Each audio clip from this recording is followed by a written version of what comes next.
achieve success with Global.Media.com.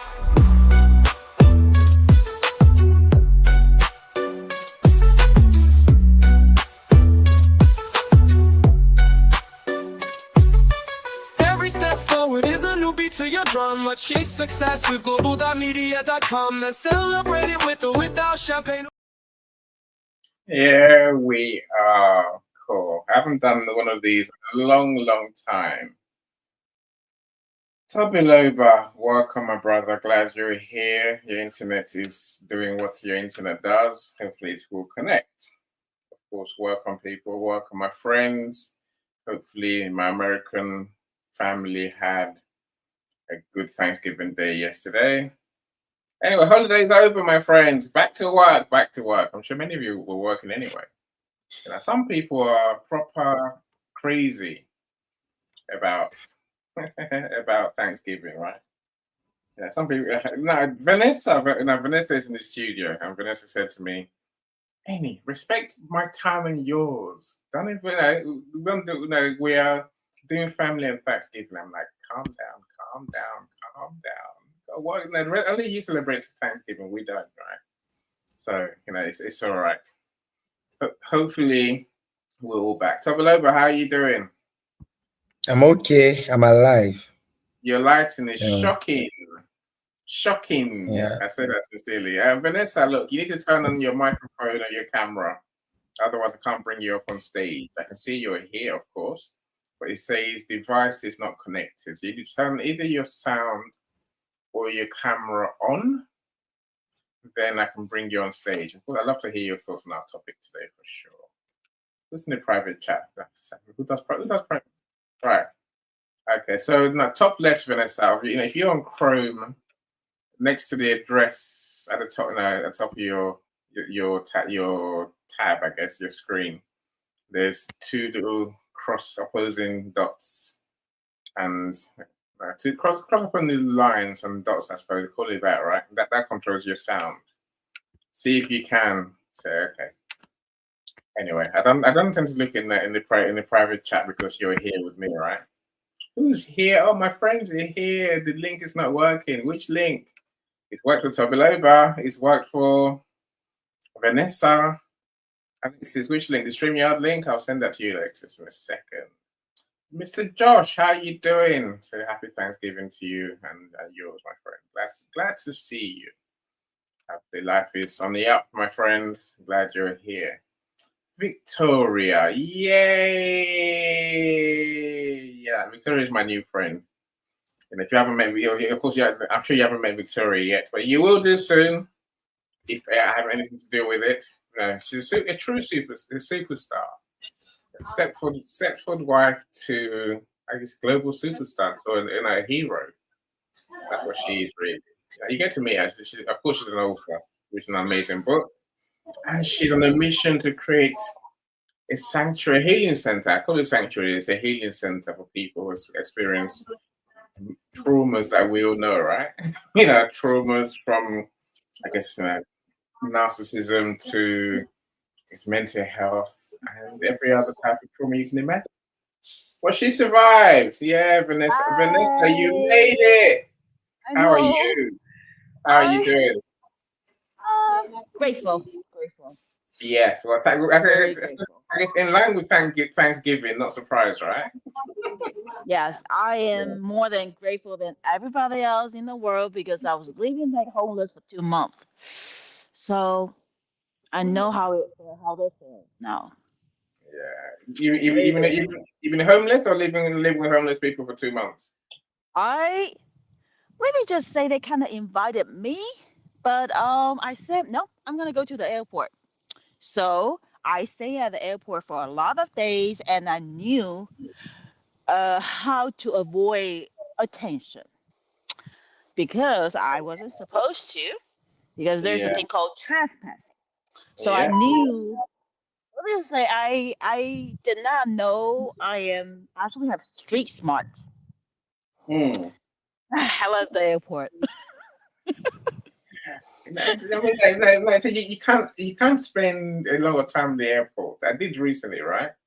You know, but it's not nice. It's not the nicest place. You know, it's warm a I bit sometimes. It is, but let me just tell you, San Francisco International Airport is amazing. Okay, we even have a clinic. But there were a lot of times I said, "Oh my God, I'm gonna pass out." Okay, and I asked like people to call 911 for me. A lot of times I said, "How do I survive? I need food.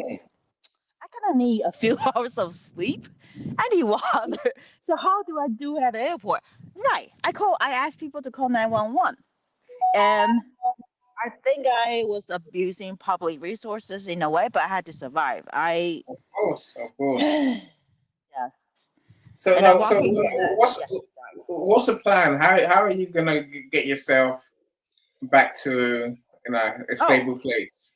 actually, I made it out because this what day was that? November. I want to say let's just say November 8th. All of a sudden, remember my sister's phone number. I said, let me give it a try. Okay.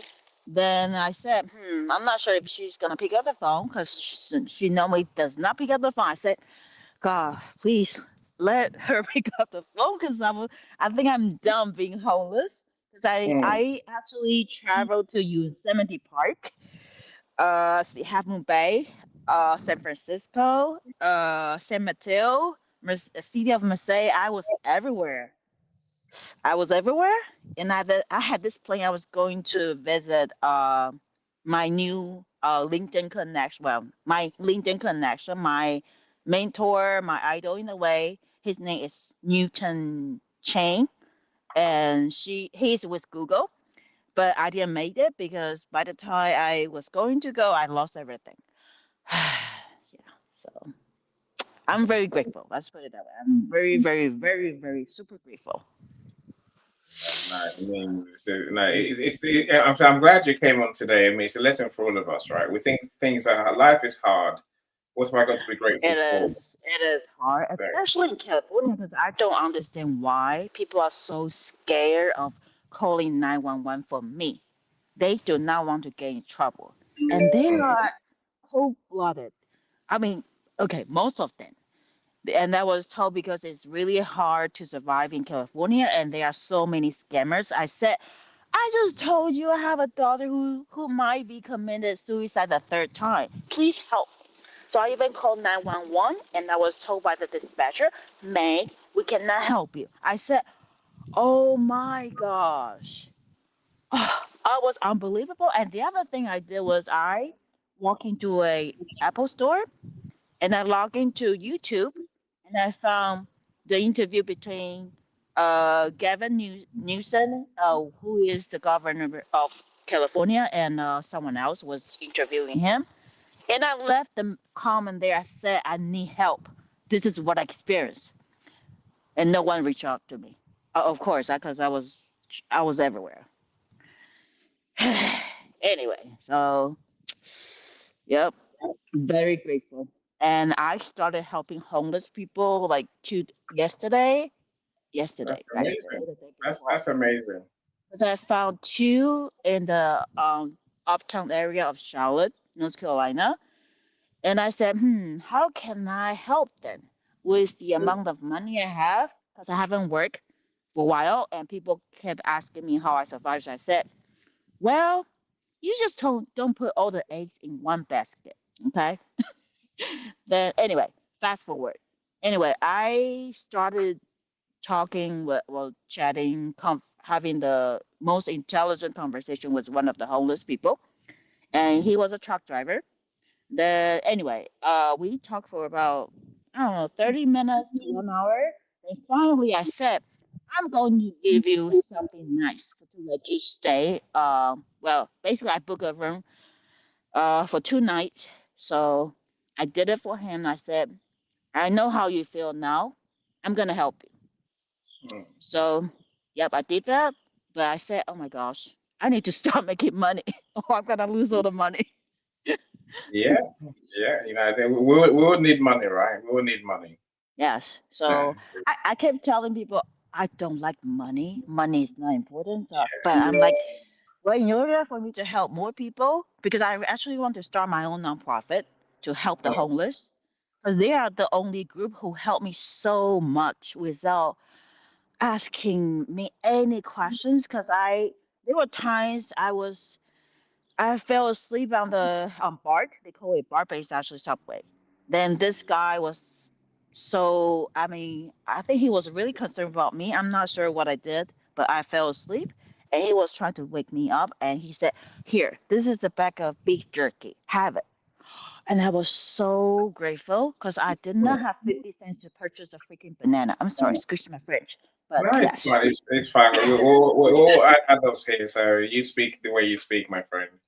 Right, right. Anyway, so that's it for me. I know I do a lot of talking. If I don't stop, no one else can talk. So I'm going to stop now. I It's, just want to say it's a great reminder that Thanksgiving is not just a day. yes, And it's not just a day for it. It's not just in name only. It actually, it means something to be grateful. yes. So and Very super grateful. And I am, I think I'm going to do my best to, I think first, sorry, I said I'm not going to talk, but I really want to say no, this. no, Okay. no, no, talk, no, no, seriously, talk, no, no, Okay. So talk, I please, feel travel free. all over around California, right? And I met a lot of church groups. Okay. Then, oh wait, that's not the point. The point was I was in Chinatown. Then I said, oh my gosh. So if I have a commercial building, if I can lease any commercial building, I need two stories. First story, I'm going to feed them, and also I'm going to have like classroom setting. I'm going to Mm, have chef who can volunteer, so I can kind of they can be taught like a life, surviving skill by learning how to cook or learning how to surf or whatever, right? Then, and I can have that open to the public at the discounted price. mm, So once they can make enough money, I'm going to ask them to pay me in rent because the second floor will be where they can stay. Because mm, I was told by the homeless community that public shelters, you don't want to go there. It's not safe. So mm. I said, then what's the purpose of having the public shelters if that's not safe, right? I mean, they are available. It's really sad. So, I mean, I've seen them just stay in the tent and all that. I feel so bad for them. So I Mm. said, I'm going to do something. I'm going to do something. Hmm. Look, so it takes people who have experienced trauma themselves to Hmm. help others, right? Right. You see, So I feel like, yep. yeah. Mhm. The other thing I want to share was starting 5 years ago, I was in really bad depression. It was God who helped me. Because one day I woke up with the voice inside of me telling me to go to this church in California. No, no, I'm sorry. I keep saying California. I get confused now. Charlotte, North Carolina. Then I went there. And my first question to God was, or to the pastor was, for once, I really want to take care of myself.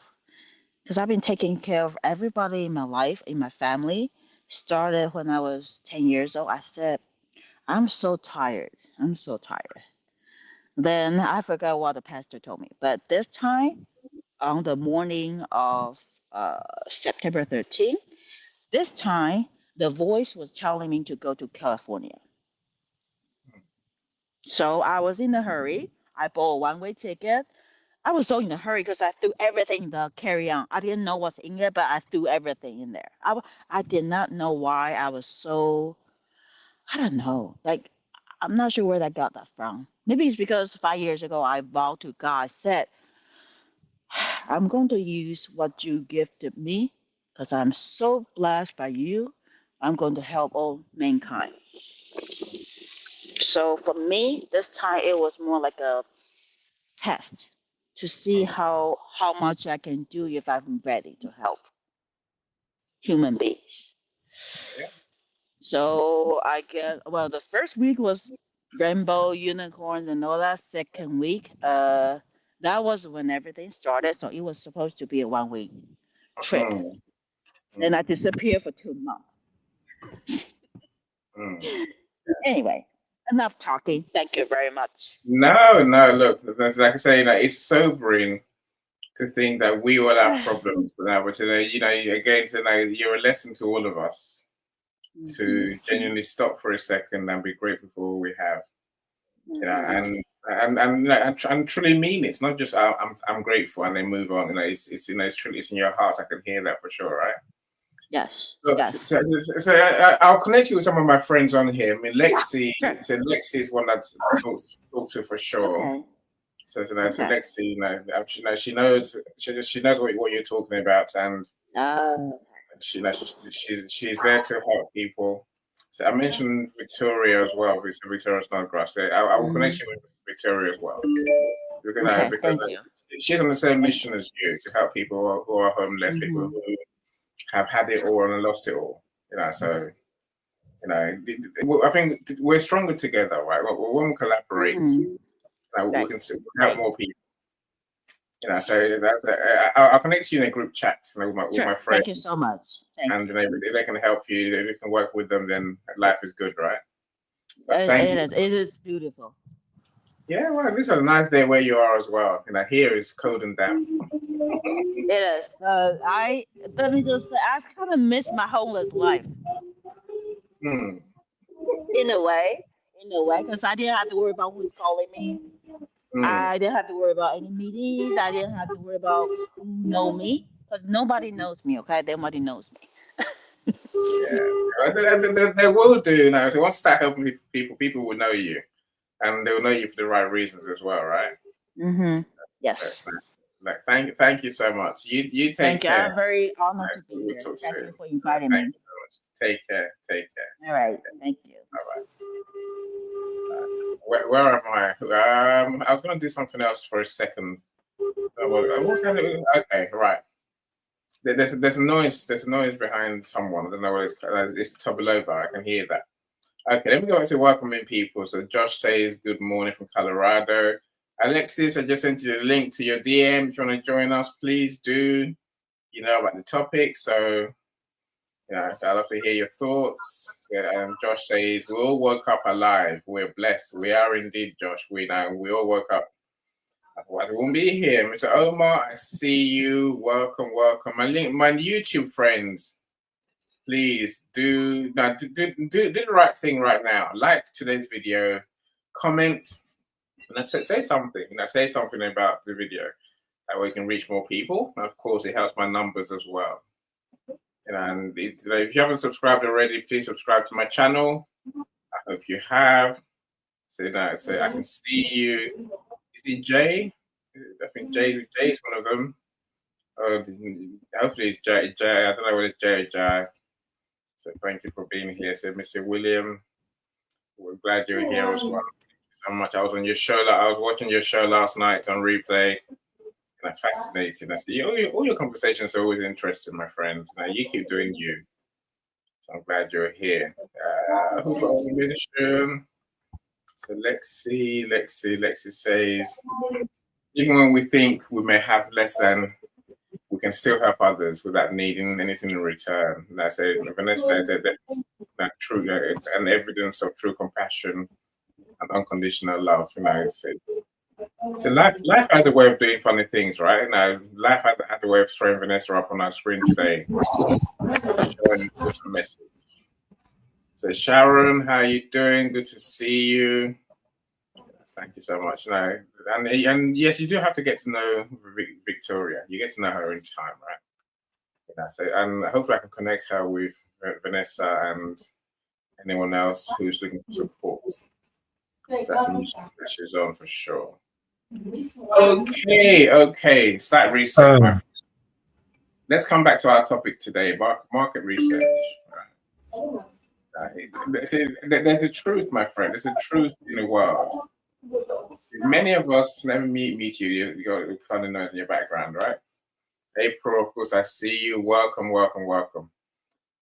I've seen you for a while, April. Good to see you. I got to say, right? Look, my friends, there's a reality. Many people think, I want to write a book, and then they write a book, and they're surprised when it does not sell.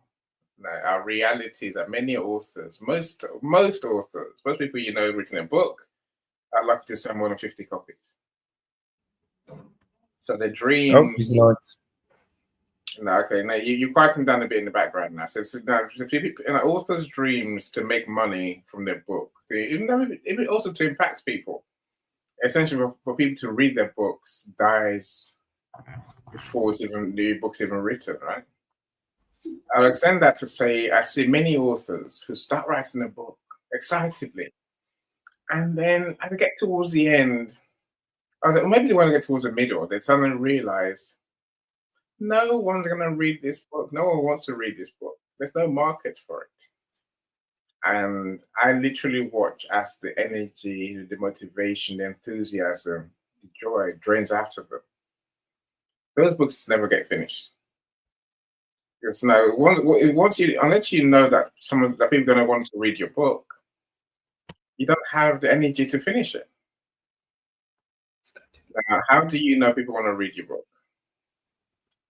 The answer is something called search the market, right? Do your market research. You know, do your market research to know that there are people who want to read your book. Maybe do your market research to know that the topic you want to write about is trending. You know that trending word, right? No, it's popular. People care about it. People are going to want to spend their money to buy your book to learn about the topic, right? See, when you understand the market for your book, many good things flow. I'll come to that in good time, right? You know, so when I want you to know that there's a market for your book, no, the sort of thing that you suddenly realize is, what is my topic? What is the angle I'm going to come at this from? What is there that what can I add to what's there already? That's a real conversation. That's what market research really is, right? You know, even silly things like, you know, what's the right price for my book? What should the cover look like? All of those things come from market research. Now, it's like Tobaloba, here's the truth for you. Mr. Karma, I see you too, right? Here's the truth for you, Tobaloba. Many people they listen to me now and they're going, oh, well, I wrote my book. I know, well, I didn't do any of that stuff. It can't be that important. It is. Now, the reason your book is not selling is because you didn't do any of this stuff. Sorry about that. If your book is selling, even though you didn't do any of this stuff, maybe you're lucky. Maybe you're one of those lucky people, really. For most people, unless you do the basics, the foundations of becoming an author, I call this in the first step in becoming an author. Know your market, know who they are, know what they want to read about, and then write for them. I'm not saying don't write what you want to write. I'm not saying don't be unique. I'm saying if there's no readers for your book, what's the point? Yeah. So, whereas the opposite, if you know people are dying to read your book, literally dying to read your book, almost like, you know, you can't lose, right? If you write it, you're guaranteed to make lots of sales. Would that make you write your book? I'm sure it would, right? You know, if you can't lose, we tend to do that's called a guaranteed win. Anyone in the right mind will write that book. That's the conversation I want to have today, my friends. Tobaloba, how are you doing? I'm alive. I'm okay. It's a beautiful day and a beautiful time to be alive, right? Uh, you see, it's a very great topic that you are saying. I wish I could actually pack the books that I have right under my. I think I buy books almost every week now. I buy books every week, almost every week. And I'm not saying $1 book. I'm not saying it's $2. I don't buy $2. I don't even buy $3. It is at least you buy $10 book. And I'm in Nigeria. I read books. I think we have to still come back to this thing that I always speak about whenever I have the opportunity to, which is the mindset in which we use to approach things. The mindset in which people use to approach the way they see their value needs to be changed. And I do tell people that you don't have a solution and begin to find a problem. You find a problem and you provide a solution to it. So your book solves a problem. So you must be able to find a problem first before you go into writing a book. I'm currently working on a book which is called Realistic Urgency. And what it's about is that it's for the people that really want to be more productive. Just raw truth that is inside the book. If you want to be more productive, get your hand on the Realistic Urgency. I was talking about the ebook that I wanted to put out there that time. I put the ebook out. The first person that read the book bought it for 6 people, paid for 6 people. That I love this little ebook. The link is right on my page. So you must learn how to find a problem and provide the solution through your book. It is not all the time that you can have time to be talking to people individually, one-on-one conversation before you could, help them to solve the problem. But 10 people, 20 people, 100 people can be reading your book simultaneously across the world, meaning that you have the privilege to solve people's problem, many people's problem on the go. And one of the things I feel like people really do not want to write book is because they are selfish. And they approach this thing from their own selfish standpoint, with their own selfish interest. That, okay, I have this solution. To be very, very honest, since I started approaching what I bring to the table from a solution standpoint, not from the money that I want to make standpoint, I have made more money. Today, I've closed a client today. Because I start to approach my own thing from another standpoint, whereby people need help. And one of the best way you can provide solution, one of the best way you can provide solution for them is through the book you put out there. Tobiloba, how do I now sit down and write the whole book? Any is there. Communicate your message. Let us know what you want to get to the world. I do say something that when you are a needy, you can hardly be needed. You will hardly be needed when you are a needy. So you have to be able to put yourself out there as a needed vessel, not a needy vessel. Some vessels are a vessel to honor, some are into dishonor. You've got a book idea. It's just like you've not sat down enough. You've not examined yourself enough. You've not looked into yourself enough. Have you truly, truly got the solution? The word is involving. The word is there. You must. I feel like everybody needs to become an author, because your own idea or things you've been through is exclusively to you. And people really do not have to go through that problem because you have the solution. They don't have to go through it. And that's where we come about personal brand. If you want your book to sell, you need a personal brand. You must have a personal brand. So when you not tell the world, This is what I've gotten. This is the solution I bring to the table. This is how I want to help you. They buy into your idea because over the years, you've been a solution provider. You've been solving people's problem. You've loved others.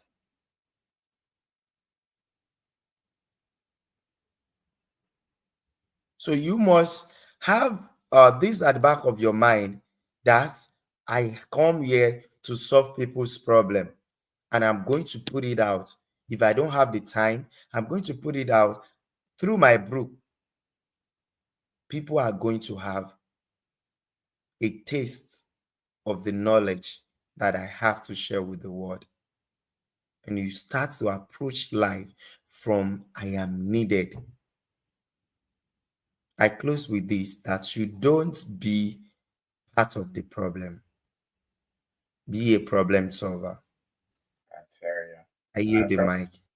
Tobaloba, that's genius, my friend. That is genius. You know, you've covered many of the points that I meant to cover. You know, your book should be a solution. Yes, there's people who write books, Tobaloba, because they just want to tell their story. There's nothing wrong with that, right? Like I say, something. If you've written your book and it's got you to where you want to go, no, who am I to say otherwise, right? You know, but I said, the successful authors write solutions. Solutions doesn't mean always problems. It means what people want.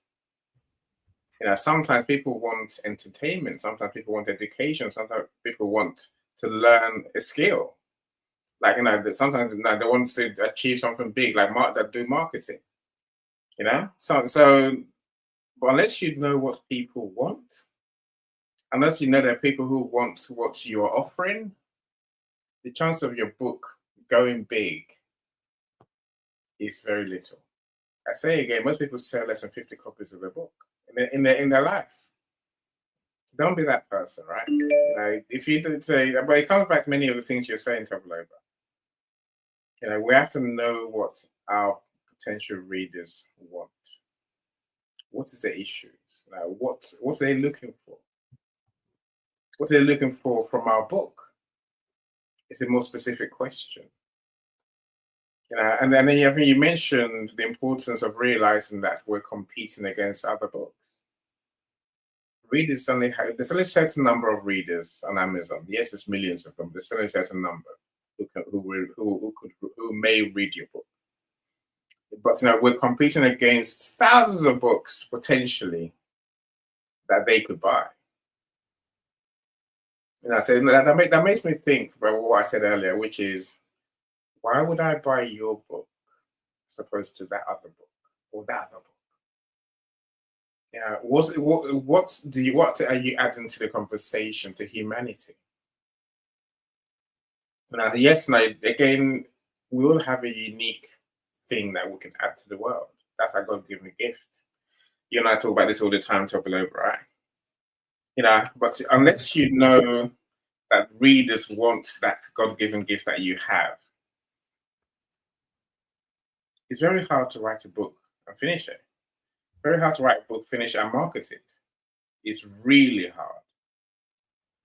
You know, but people do it every day. But my friends, by the end of today, you know, I hope you take away from me here the importance of knowing your market, know who your readers are. There's simple strategies that I'm going to talk through today. How to know who your readers are, how to know how big your market is. That way, you know, you don't have to wing it. You don't have to hope and pray necessarily. You know, you still got to do those things, by the way. But of course, you know, you can take concrete action. So, you mentioned talking to people one to one, really, right? To find out what the issues are. You know, but of course that takes time. But that's only one of many techniques, one of many strategies we can use. You know, there's value in talking to people one to one to really understand what is the issue who you're dealing with. You know, I think again, if you mix that with what we know, many authors of Global will write based on the problems that they've had, right? what the trauma is what I call it sometimes, right? Nice, yes. Of course, feel free. And I think we have another problem here. You know, I'll just, you see, many people think that because they have an idea, they have to be the person to execute that idea. Mm. And that's one of the problem we have out there. You see, many people do not collaborate, they compete. Oh, as this thing that we do together, has it brought me anything before? There was a guy that reached out to me um, around March this year from India. Said he wanted to invite me to speak on his, live stream like this. I was like, okay, no problem. Really, I really don't have India friends. I don't know. But that time I just have to I just like, okay, let me talk to India for the first time. And to my biggest surprise, after the event, I got a client from his show. So we usually think like we've got everything because we have just one idea. And you what? Why don't you tell it to people? Why don't you share with someone? Why don't you tell people that one way or the other ahead of you and share your idea with them? What if they've actually even got the solution?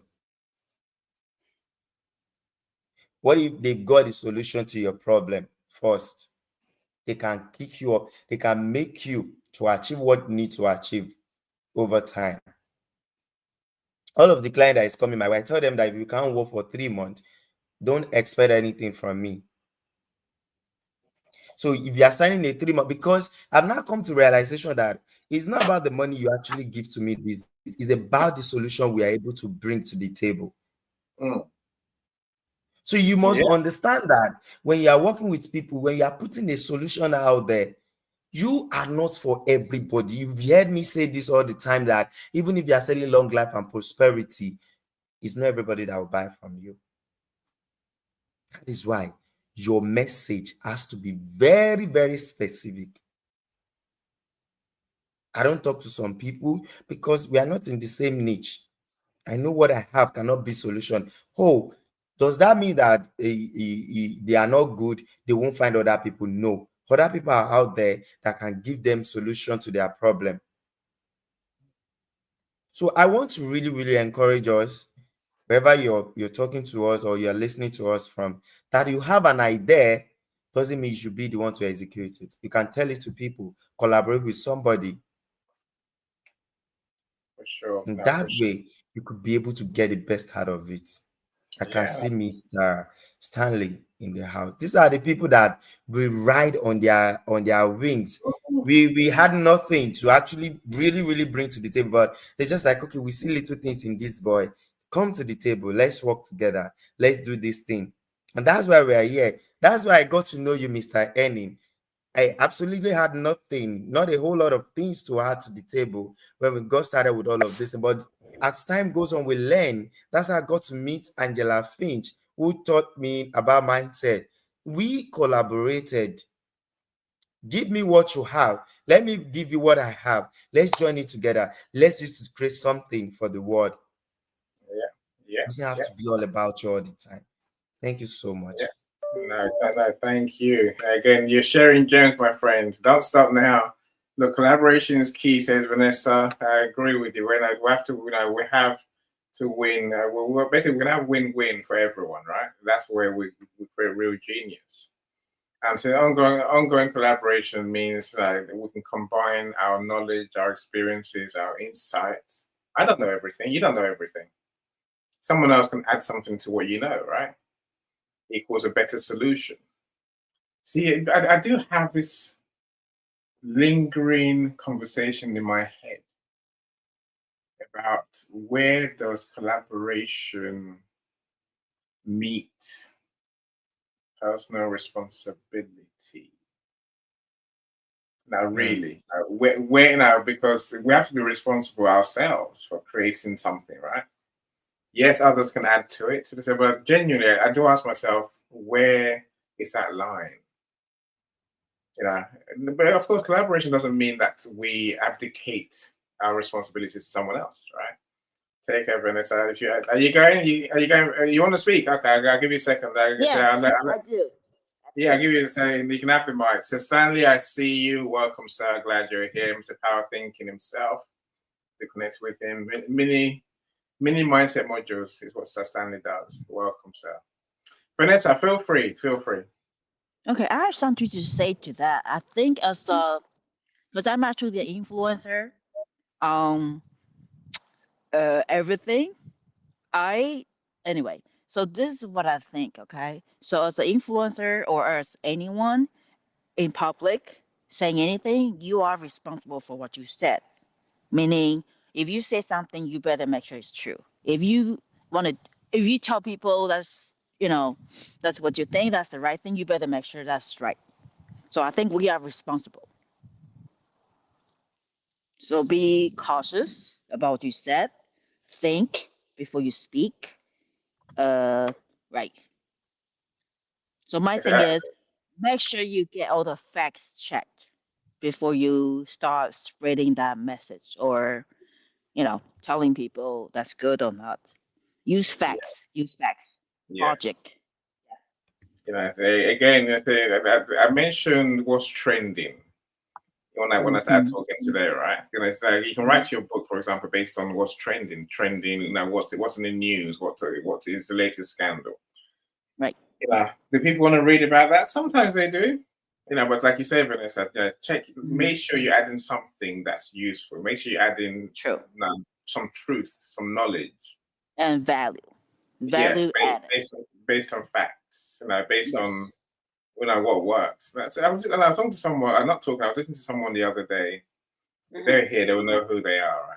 And the person said, "I don't write unless AI writes it." I'm like, "What do you mean?" Mm. But No, I think I was.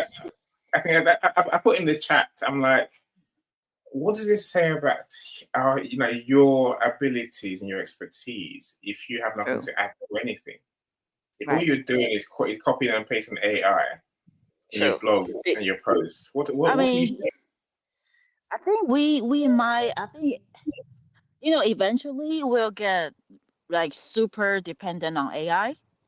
But at the end of the day, I think AI could be subjective because based on the information we as human beings feed to AI, then AI is just gonna populate depends on the keyword you use to just like Google, right? But Google for me is a much big database.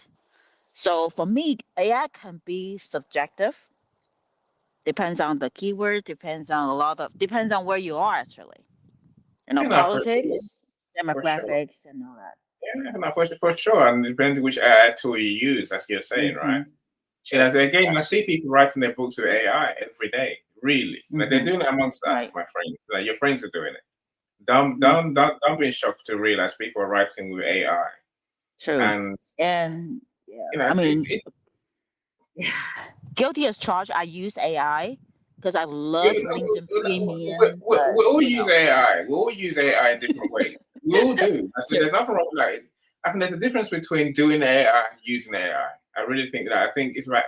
My point is this: you have to add Mm-hmm. your human element. You have to add your experience, your knowledge, your trauma. You have to Mm-hmm. add all that in to create a solution. That's what I was talking about earlier. That is Yeah. unique. That Mm-hmm. helps humanity. Because what you know is what the world doesn't know. What AI knows, guess what? The world knows already because that's Right. how AI just gathering the data that we already have. Let's not go down the let's not have an argument about AI. Otherwise, I'm going to upset my friend Calm. He'll get really annoyed. But I think I have a solution actually. So why don't we have our own AIs and our AI, communicate or collaborate with each other, right? We So do, we can have Vanessa. Vanessa, we do. It's called our brain. It's called our experience. It's no, called I'm our. talking It's about who we are. the AI because I'm talking about AI Well, like AI. what you mean? You mean software? You mean like a platform, like an app? I mean, eventually, I It's mean, a over app. I think we are gonna It's get a to that. over We might himself. not, right? We might not live long enough to see that, but I see the future. I Mm, see we'll have our own, just like iRobot, right? We'll have our mm, own robot. So we can train our own AI. We can train our own robot, but yeah. we need to make sure they talk to each other. But Mm. I mean, at some point, they're gonna say, okay, we don't need humans, and for me, that's scary. So how do we set a boundary about that? See, I Because think I think to a degree our books are our AI. hmm It's our knowledge, our experience, our right, right, insights, our interpretation of hmm things that goes into our books. right, right, So of course, to do what I think you're thinking, Vanessa, means hmm writing many books, several books. hmm And I guess I'll say this while I go to calm. Thankfully, many people, once you write a book, that's again, I'm like many people, and we all are, right? Where one day you say to yourself, "I've got nothing to say to the world. I'm not gonna write a book. I can't write a book. No one wants to read that. No one's gonna read that, right? hmm That's me. I have nothing to, right, no, nothing of value." And then one day you realize you have something to actually share with the world, and then you write your first book, right, and suddenly hmm you want to write about 10 more books easily. That's the way the world works, right? I mean, do we capture that? Do we capture your books into? It's a series, I guess. hmm It's a library, it's a catalog, right? And then you can share that with the world. It's a wonder. It's a wonder. It's a wonder. I think, right, Alexis, I agree with you. It is about what we as individuals have to bring to the table. hmm That's what the world really needs. Of course, you can show up at events like these and talk all day, every day, or you can, put it out there once and done. But that's, how are you going to put everything out once and done? You can't, right? Miss Tracy, I see you. Hello, Annie and friends. That's you, Mr. Calm. That's you, Vanessa. So below we just fell off. Hopefully we'll come back. Tracy is our audiobooks genius. So she's the one I will help you to create and upload your old audiobooks. I'm glad you're here, my friend. Of course, she does shows as well, right? Ariel, I nearly missed you. How you doing, Ariel? Glad you're here. Ariel's got a son who writes books. He's recently a couple of books. I think we're looking to publish the second one. So the first, he writes books for, is it children? No, I think it's for everyone really, to get an insight into his life. Living with autism. Which thankfully, this Ariel's son has a life and has a good life. Autism doesn't have to be a sentence in that. It's not necessarily gonna mean you can't have a life. And her son proves that for sure. Ariel, welcome, welcome, welcome. I'm so glad you're here. See, my new friend Vanessa's here. Ariel's here. See, when I meet people top over, what I say to them is, "Come to my show. Come and see what we do." Rather than me try and tell you what I do, what events are. Now you've been, you can see for yourself for sure. Yeah, you can see how there are people in the comments. Now people are here, people on stage. I want to bring all of you on these events to come and share your message. Yeah, of course. Now you've seen Ariel. Now you've seen Victoria. The next step I'm going to be pushing you for is to come on stage and share some of your insights, and then people start seeing you, start hearing you, and then we can work towards you doing your own events to promote your books. That's any simple formula, right? It works. That's why I do it. Mr. Calm, I want to let's talk to you, Mr. Calm, because I'd love to hear your thoughts on market research, Hello, knowing what your everybody. readers want. How are you today? Not bad. How are you today? I'm all right. You're Hello, here. Tobaloba. Hello, Vanessa. I'm a friend. You doing all right, Tobaloba? Yes, I'm alive. Oh, you are. I can see that and I can hear you indeed. So, we're going to have to celebrate that you are alive and make a bit more noise than usual while we're celebrating. But thank you very much for letting me know. And I hope that everybody on the bleachers are also alive and doing very well this after Thanksgiving day. which is considered to be Black Friday. And if you are out there shopping, be careful. You know, don't put too much of a hole in your wallet. There are more days to shop, and we can do a lot more of that later on down the road. So yeah, take care of yourself. Don't be like me. And come Black Friday, find out that you've got no money to spend on stuff that is good out there. Well, such is life. I'll live. I'm sure everybody else will. And another Thanksgiving will come along next year.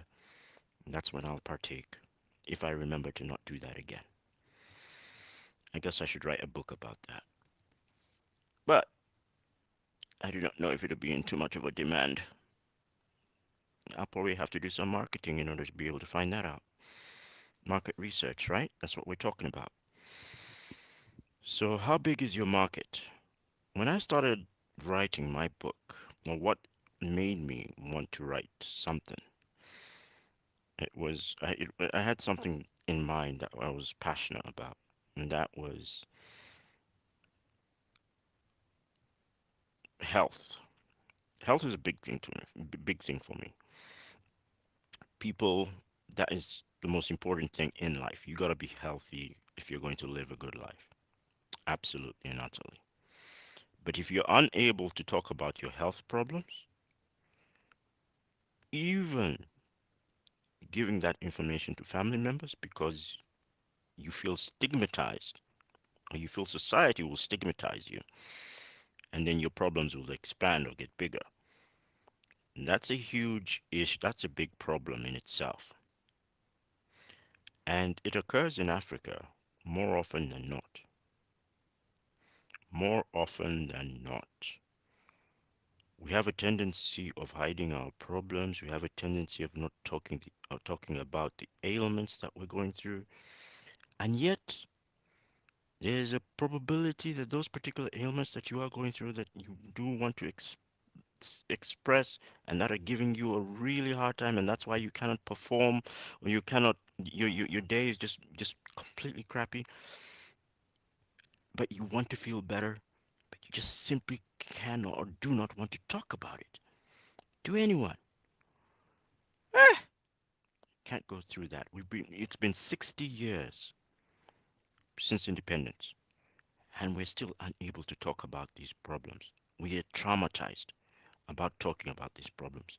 We traumatize even ourselves more by being the vehicles of stigmatization upon people who need help. Need help. There are a lot of handicapped people and disabled people in Africa. A lot. But we hide them in our houses, or we hide them in warehouses, or we hide them in other people's houses, and we don't bring them out. We're afraid to bring them out. We're afraid to talk about them. And thus we don't get any help. The government doesn't even care because we hide them ourselves. We keep them away. We don't even tell the government. Really, the health department, and that what I mean by government. We don't even communicate with the health department to tell them we have this issue and problem. Why? Because we're afraid of the stigmatization against our family, and we're also afraid of the lashback from society, what they'll do to us. We have got to end that. That's a big thing for me, a really huge thing. And that's why when I had my problem called DVT, it was a shocker. It nearly killed me. And then I started investigating to find out, how many people have actually gone through this because it's a quiet killer. It's not something that just, it pronounces itself way beforehand. No, it's a quiet killer. My uncles, my aunts suddenly die. Suddenly. They go out to work. Next thing you know, they don't come back. Why? They died on the way. They died while working. They died on the job. The stress got to them. They didn't talk about the ailments that they were having. They knew they had them, but they didn't talk about them. They said, I'm strong. I'm going to push forward. I'm going to push on. I'm going to survive. But these things that are happening to you, if you don't, if you think that you're going to survive and you die, what happens to all your children that you left behind? Your wife, your debts, the society that the people that are dependent on you. What happens? They become the burden of other people. They become the burden of the community, and they are not treated very well. They are not treated very well at all. They suffer. My cousins have gone through this.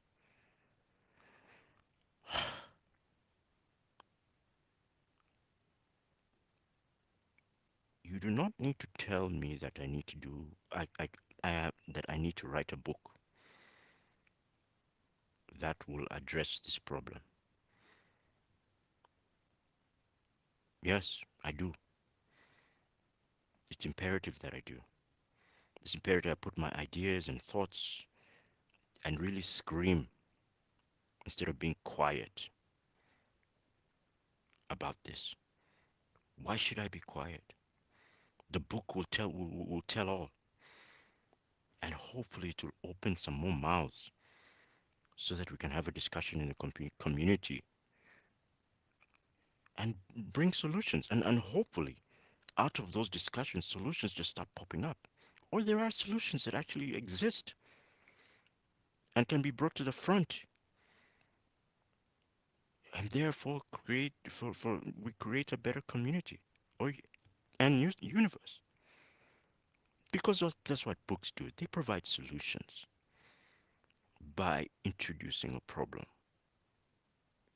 to the masses, to those who don't know that they even have a problem, who haven't even identified it, but know that there is a problem. Bring it out. Write that book.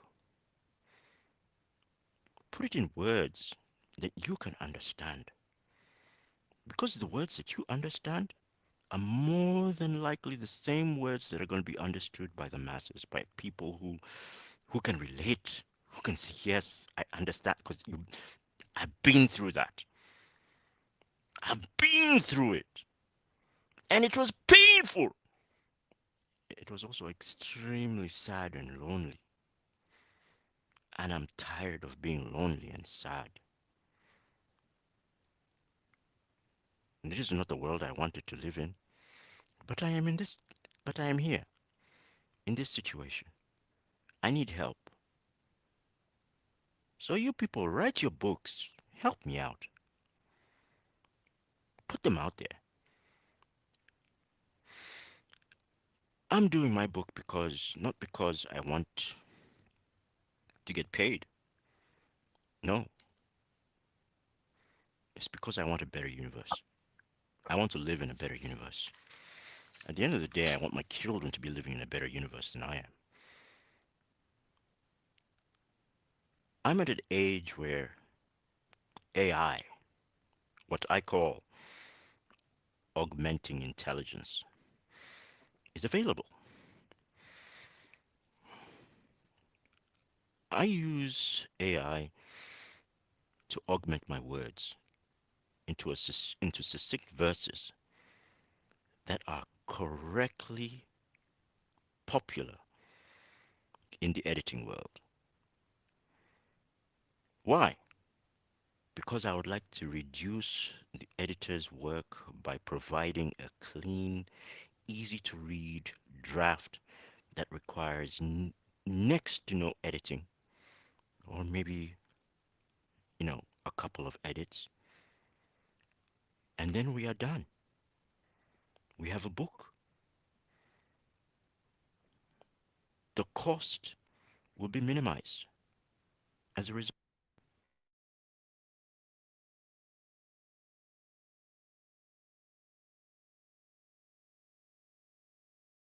What happened there? My screen made a noise. My computer made a noise. Michael, are you still there? Is it just me? I can't hear you. I can't hear him too. Okay, so it's not just me. Hopefully he will come back. Can I'm I gonna share some? so I will address your question, Vanessa. Go on top of that. Feel free. Okay. I do have to tell us something too, that when we are preaching that you write a book, we also need to understand that you cannot give what you don't have. Mm, So mm, before you can give a content, there must be something inside the container. What the container is carrying is what determines what is going to dispense. So when I tell you, when you say, oh, what does he know that we say he's writing a book? These are the book I can just see my eyes on in my sitting room right now. This is one. mm, This is two. I can just see all around. This is two. This is three. mm. This is four. And this is five. Yeah. Now, imagine if I can consume up to 10 books in a month. I think putting a book out there within a year could actually be so much valuable. Mm, Now, what I want you to understand is that you cannot give what you don't have. indeed. So that you won't put yourself in a lot of pressure. Oh, this person writing book. How did this person do it? How did this person do it? It is because of what they have that you don't have. Mm, So if it is your goal to put a knowledge out there too, you must learn how to consume. You mm. consume, then you Yeah, give. yeah. So that So, at the end of the day, they will not be like, oh, Any encouraged me to write books. Even his boy, mm, or his son was on the stage with him, they encourage us. Now I've written the book. You see, when you have something that is very valuable, you will be crazy about it. mm. Before, I cannot tell, like, okay, if you cannot pay me this amount of money, you cannot work with me, right? I cannot work with me because I know that coming to me is a transformation to you. It is not about the money you are giving to me. So before you consider all of those things too and arrive the fact that I want to put a book out there, do you have that knowledge too? Mm, Don't just write, don't put grip rich out there, don't put anything out there. mm, To be honest, when you have something, there is one adage in Yoruba. I said, if how do I translate it? That is, if you are so sure about something, you always talk about it. It's said in Yoruba, but there's no how I say that. People who don't understand my local language will truly understand. But I hear that one to my hand. And there's a verse in the Bible. Bible is my own anchor that it says that there is seeth a man diligent in his work. He will not sit before mere men, he will sit before nobles. mm. So when you are good at what you do, when you put the best knowledge out there, oh my God, they are going to rush you. Yeah. When I tell people I don't run out of clients, I will have clients. When they come to me, they will work with me. People make noise on LinkedIn. You'll be like, oh, I've seen clients, I do this to you. How many clients we even reject because it's not in alignment with what we do? Mm, It's not about the money you're giving to us these days. It's about, like, can we actually add value? Do we have the kind of value you are looking for? mm. Are you the mic? Yeah, look, I think it's a fair point, my friend. Mr. Calm is back. I'll come back to you, Mr. Calm. Look, it's you two. Actually, well, Vanessa too. You're making my day. Michael, I agree. Mr. Calm to everyone else, I guess. You can write from your passions. You have to write from your passions. That's what I was saying. Write about what you know about. I get that. So that is method number one. I think I saw Vanessa ask the question, how do you know what books people want? Right. So let me share the strategies as we go, right? Write what you know about. Like I said, the issues that you've experienced, as we know, is a good way to start because it's very rare that we're alone. You're not alone. No, no. If you have an issue, from whatever, how do I escape narcissism? How do I, how I escaped homelessness? How I escaped mental health? How do you make chickens lay eggs? These are human problems. Well, I've had chickens, so I know the chicken problems. I've had the problem, right? How do I farm goats? So there's books about these things out there. I promise you, right? So write about what you know and what problems you've experienced is a good place to start. See, but that doesn't guarantee you a big market, because you don't know how big the market is. So you can do what Michael was suggesting, which is introduce a problem. Tell the world they've got a problem that they may not even know they have. We can all do that, right? Because again, if you write your book based on what you know, by definition, it's a unique book. In a niche of its own. Of course, we'll find out the niches for it to go into, because people are not going to search for a niche that they don't know exists. You have to categorize your book somehow. Whether it's self-help, whether it's something else, right? But there's a problem with introducing a problem to the world. Again, it's not just a problem to introduce a problem to the world. There is a danger when only you are talking about an issue. What is saying really? If you say, I'm going to introduce this new concept, this new idea that you've never thought about. Many people do this every day, by the way, right? The world will ask, and you should ask yourself too, how comes no one knows about this issue? And when you ask yourself that question, it makes you, make you ask yourself question number 2. Is it really an issue? Am I sure? Is it really people's problems, or is it just more, is it just something that is in my head, in my life? Again, I'm not saying it won't work. I'm just saying it's a big now. In the ideal world, you're gonna do what Tabulova talked about at the end, which is you need to know what the competition are doing, what they're writing about, what they're talking about, what issues they're solving. And that comes from read their books. Tabulova, if you know how golden that knowledge is, that information is for people. There's many. See, how many authors do you know who write books, Tabulova, and they've never read a book? What the hell? You haven't read a book, but you want to write a book? How does that work? You don't read books, but you want to write books? If you don't know what's in other books, how do you know where the gaps are? Oh, I just read the description. That's enough for me. No, read the book. And then you find out that then you see clearly where the gaps are. Look, let me give you an example, my friends. So I think the first book I wrote, without even realizing I wrote a book, was many years ago. It was about the psychology of pricing. If you heard me talk about this before, I apologize. I'm sorry, but I'm not sorry, really, right? I wrote about psychology of pricing.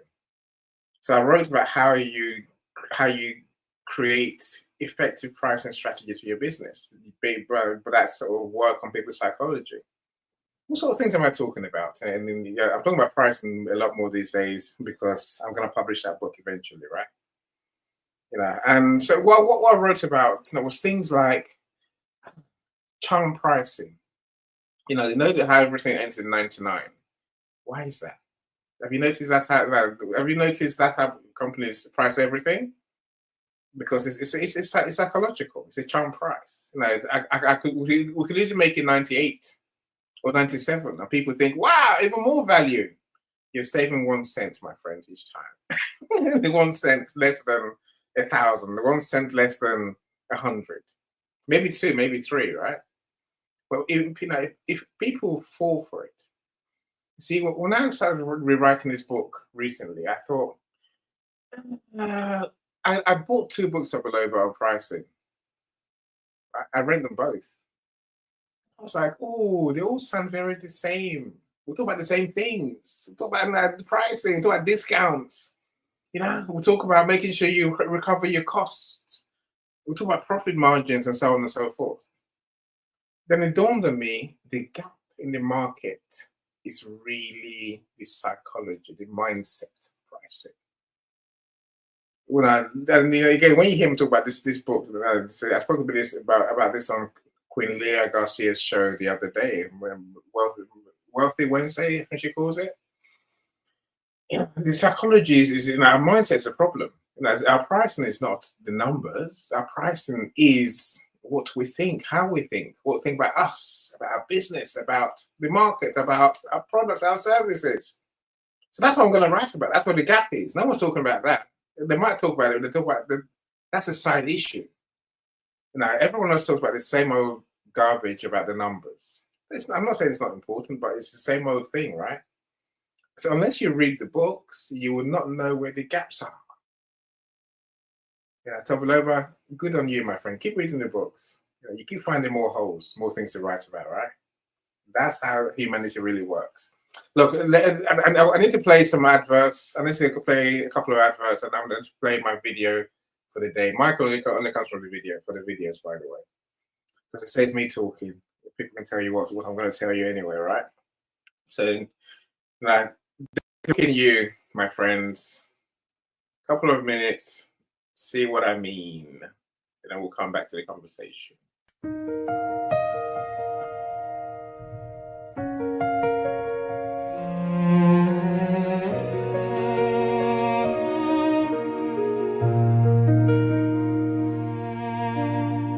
Why wait for someday? 'Cause nobody will call.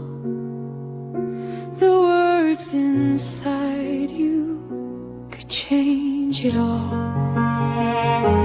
Sit down and write it. Don't try to fight it. Your truth is a spark. Go on, ignite it. Order your thoughts. Make chaos sing. Turn your pain into something that'll bring hope to many, light to a few. 'Cause there's a book in you.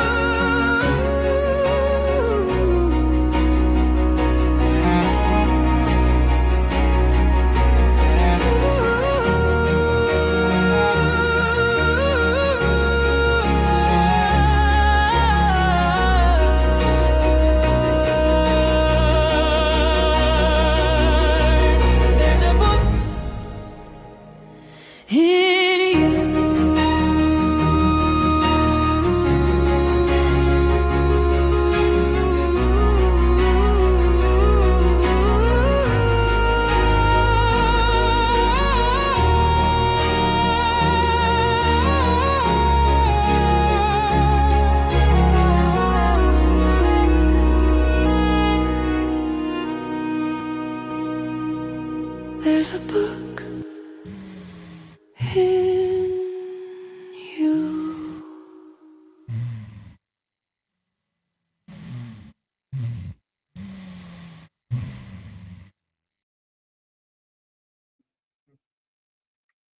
I love how the video ends. I must say, I love how the video ends. Stop sleeping is what Cyrus is saying. Look, we have, I guess, a joint venture where I obviously help you publish the book, and Cyrus is part of marketing the book, especially with his podcasts. All authors must find their voice. I always say your voice is your biggest tool. Write the book, talk about it. When you talk about it, you can impact many. If you want everyone to read your book, you're working in one-to-one, right? Whereas if you start talking, be it on stages, be it at events like this, be it at webinars, at training sessions, at workshops, at conferences, you make money more than you'd make from selling books. And you can also sell your books while you're there. So that's why talking about your book is such a magical thing. Let's come back to our topic today, my friends. How do you know? So Vanessa's question earlier was about how do you really know what people want? Yeah, let me try and find the question. I'm going through my comments. I'm bound to miss it, Naomi, but I'll try and make sure I don't miss it. Wow, no, it was because many guys, you've all made such amazing comments that I'm bound to have too many to look through. And you should have gone to the top anyway. Why didn't I go to the top? I don't know. Anyway. Okay. So how do you know what topics people are interested in? Ask Vanessa. Okay. Look, my friends, market research is the answer. I've given you one method already. What Carmen Tabaleba gave you one method, which is use your passions, use your problems, use your experiences, use the problems you've experienced yourself. That's number one. If you've felt the pain of something, someone else is feeling the pain of the same thing. Like I say, it gives you somewhere to start, right? No, say no, but then no, you don't know yet. Number two, Vanessa says, do you do online surveys and in-person surveys, social media? Yes, this is number two, my friends. Talk to people. Talk to people. Talk to potential readers. Talk to them. Ask them what they want, right? In all those methods, Vanessa, online survey, you can easily put a survey out. You can do a poll on social media. You can do many polls. Which topic interests you, and you can even dive in to people who respond to your poll. Like, go and talk to them. Do the in-person, do their Zoom or their DMs, to dive into the issue that they want your book to address.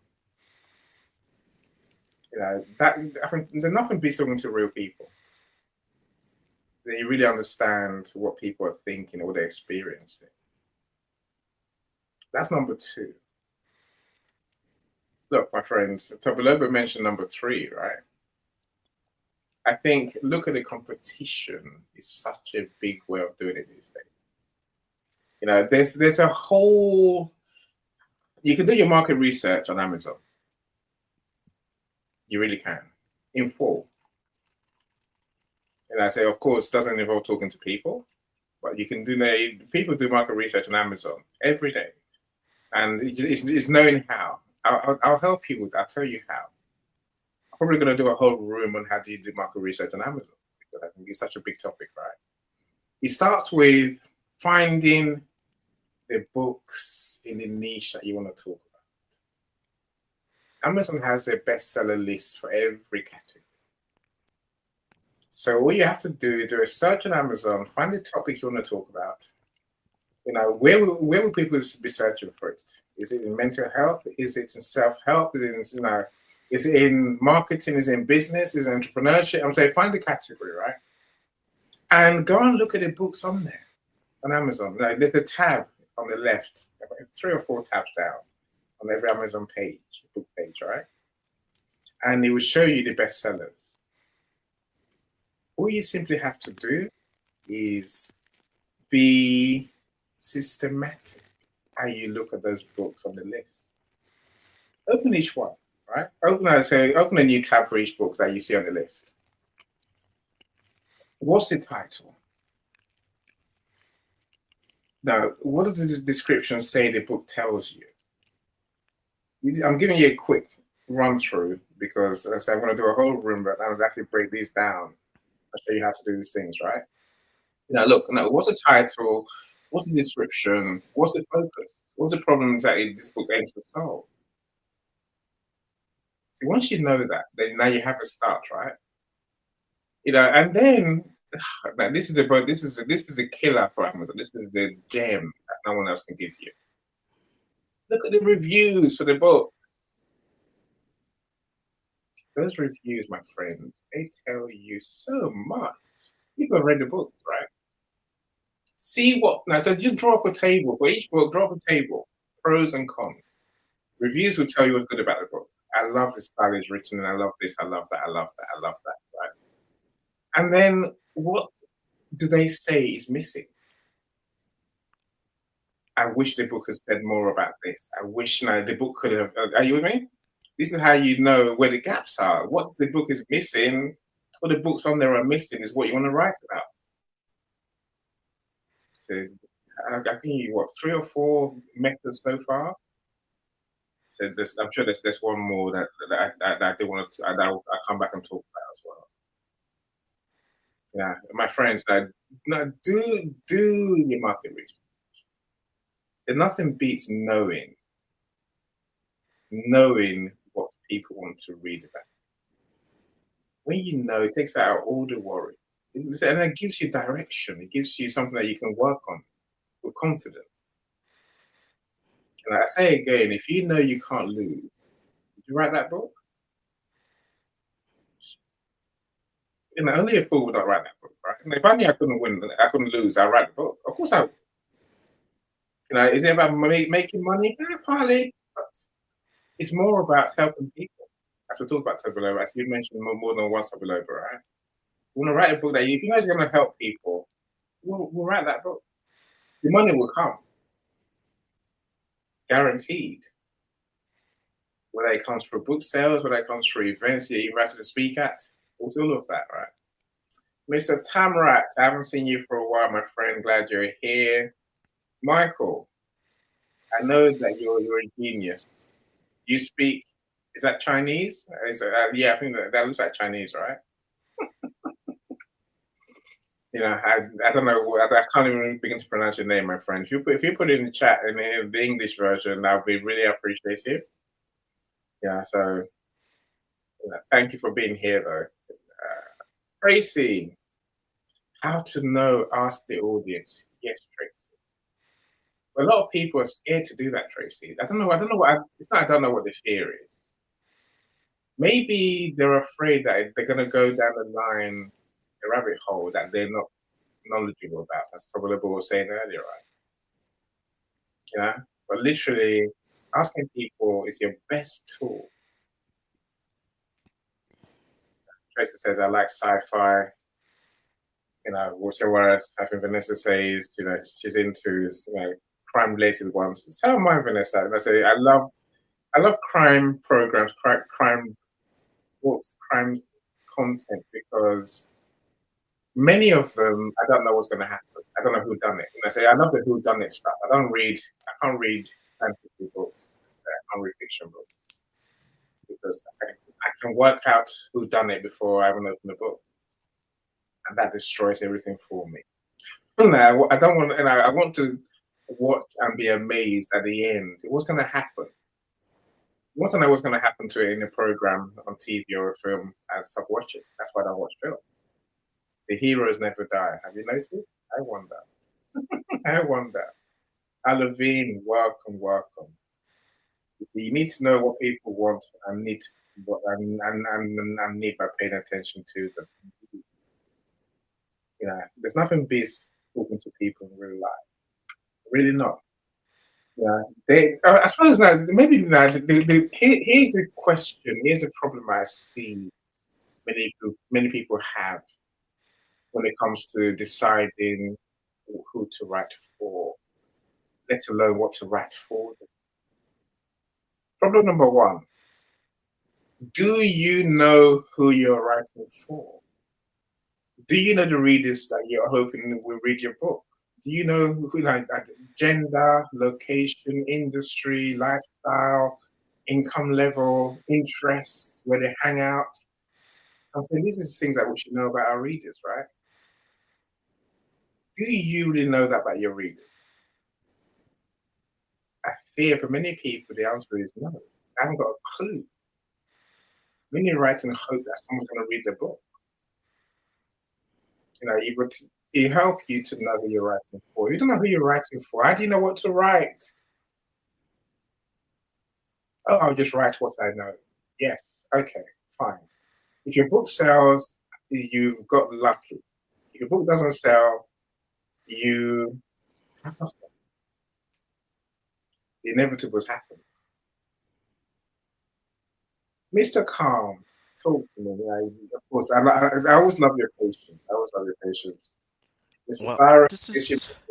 I love the Go ahead. video. I repeated it several times. Please do, my friends. Please keep replaying that. I love the video too. It's amazing, right? Josh, I'm glad you like it too, my friend. Sorry, Mr. Calm. You know what I'm like. I'll say speak, then I'll start talking again, right? I'll give you the mic. You're extremely good at that. and I think I think you Unknowingly do it good. on purpose. I think it's Unknowingly a good, right? purposeful activity. Yeah, you love it. I mean to let you speak. And then I think one more comment because I love people in the comments. Of course I do, right? Yeah, it's kind of like a dopamine fix, right? Yeah, talk to us. Talk to us. All right. Um, how do you know? How do you know? The way I know is this, and this is where things get interesting. I open the doors in my mind that have been closed and have cobwebs on them. That means I've been afraid to go in there. So, which means I probably need someone's hand to actually go in there. Someone holding my hand. And he has refused, but I'll ask other people because they actually help me out. And as I go and explore my own mind, the rooms that are in there that have doors which are locked The have dungeons. stories. Yeah, they have stories. Stories that need to be told. So go in your mind, delve in it, figure out, ask questions, explore. When you were a kid, you're always exploring. Oh, what does this do? What does this feel like? What is that? Where is it going? How shall I get there? Ah, look, there's a rabbit hole in there. Can I fit in it? Just like that girl in the book. Ah, let me try it. Of course, don't go in there. You might find a snake. I'd say avoid it as much as possible. But that's how you do it. You explore. And that's how you do your research. Explore, explore. Take note. Take very good notes because you need to be a very good listener and a very good your mind has to be able to shelve things, organize things. If you're not very good at doing that, then maybe you should just start writing things down in a journal every night. That way you can remember next time you start writing a book, oh, it's in the journal. And it just comes out fluidly. Mm. The process. It's, I write I write right away. mm. I write everything that comes into mind and just splat it. It's like splatting everything on a what do you call it? On a canvas. Be a We painter. we call it a word vomit. Yes, word vomit. Get it all out of you. Get it all out. Put it out Mm. there. And it's not gonna make sense for sure. But Mm. then if you know who your customer is, or if you know who your audience is, then you can arrange it in such a manner Yeah. And that again, it makes sense to them. we can make it easy for you. So one of my friends well, a new client just come to us recently, and she's written her book manuscript. It's a huge book, right? Thousands of Yeah. words. Mm-hmm. And you know what she said? I've written everything I want to write. You make sense of it. You structure it. So that's what Alexis is doing right now. Wow. Because she's a developmental editor. That's what developmental editors do. Have you asked Alexis how she feels about that? Yeah, of course. I talk to Alexis I'm every beginning day. to wonder. No, I talk to her every day, and it's not. Look, there's different ways to write a book, right? Like, if you can, by the time you come to me and Alexis, you can say, right, I want to write a book. And then I'm going to tell you, we can help you write the book if you want, or you can or we can help you write the book, and then we'll Mm, make sense of it. Whereas the other way, if you say, here's everything I've got that I want to be in the book, you make sense of it, and then of course, then no, she's an editor, it's a professional editor. That's what she does for a living. It's how she pays her bills. I'm saying so mm. she does it very well. She enjoys the process of reading people's content and making sense of it. Of course she does. Oh, so Give me one she's like a second. construction worker, except a For books. construction worker on words. Yes, really. Tracy, Hmm. thank you for enlightening me. It's Japanese. How would I know the difference, Tracy? You have to come tell me one day, Tracy. And San says the same thing. Tracy is Japanese. Chinese and she is very eloquent in many Yes. languages. I can see And that. I can and see she's obviously, that's why she's my aunt, because she's incredibly intelligent. it. She speaks I highly of only you too. Like I comment on only you. have family members who are very intelligent. Thank you. No, thank you. Let's listen to a genius at work. Dr. Roxana, how are you, my beloved sister? It's been a while. It's been a while. Happy Friday. And Happy I Thanksgiving hope, to you. yeah, I hope you had a great Thanksgiving. We don't do that here. Only Americans do Thanksgiving. We don't do it in England. We don't know what it is. I'm learning. Yeah, Oh, I'm learning. the English people just have a cup of tea ah, as Yeah, usual. we do Christmas. Christmas is our Oh, Thanksgiving, oh, really. oh, oh, let's not forget, if it's Thanksgiving, then they'll have a cookie. I've done that already. wow. Thanksgiving. Every day should be Thanksgiving. Every I day. agree. I agree. I agree. I Yes. agree. Every How are day. you? I'm good. How are you? I'm good. So and I was away for a bit, but so of course I'm back now. So I'm doing shows. Well, I'm back for a couple of weeks. So Okay. I've been, I'm doing. yeah, I've been, this is fall semester. Mm, Coming to an end. So it will be over in the next maybe 1, 2 weeks and grading. But after that, we are almost done. So the semester is coming to an end. All right. wow. Our school year ends in the summer. Our school year ends in literally July, June, July. So our exams tend to be then. But so Yeah, of course. what about, so what do you do during the fall semester? Fall. It's just part of the year, and it's part of the school year. Our school year Oh, starts in September and goes on okay. to July. So from April Isn't onwards, are when the exams are. isn't Okay. September, like, really cold? I mean, like, you Yeah. do, like, you go to school when it's really cold. Is that what No, happens? no. September is still summer, right? Sometimes it's still summer. Other times it becomes very cold. But I'm Yes, saying very cool. it's not winter. February is winter. And Yeah. December and then how long is it for? winter. Um, I don't know, November. So it's cold now. It's cold now. So now I have to, if I go outside, I have to think twice. So it's cold now. It's cold in November through to February. It might still be freezing in yeah. March, for all we know. But at least the sun shines and the temperature abates come March. From March onwards, it's spring. Mhm. Then Yeah. So, April and the summer. And then we're back again. oh, Mm-hmm. so when does school finish? I mean, after, in what July. month? In July July. of 23. It finishes in, oh, so that's like, that's when you guys start the summer for the kids. I mean, Yes, once you were in school. the 6 weeks holiday. So exams and the 6 week holiday and preparation for next year, the next Six school weeks year. holidays. Yeah. Ah, that Yeah. sucks. Well, that's good. Well, No, that, people are allowed to do it the way they do it, so I cannot Yeah. say that it sucks. No, well, no, it's all right. I tell you, Madam Roxanne, that is torturous. It really is. It's what you experience, Michael. It's what you I mean, that's experience, why really. when I look at the English people, they're so miserable. Oh, I don't, now I can understand why.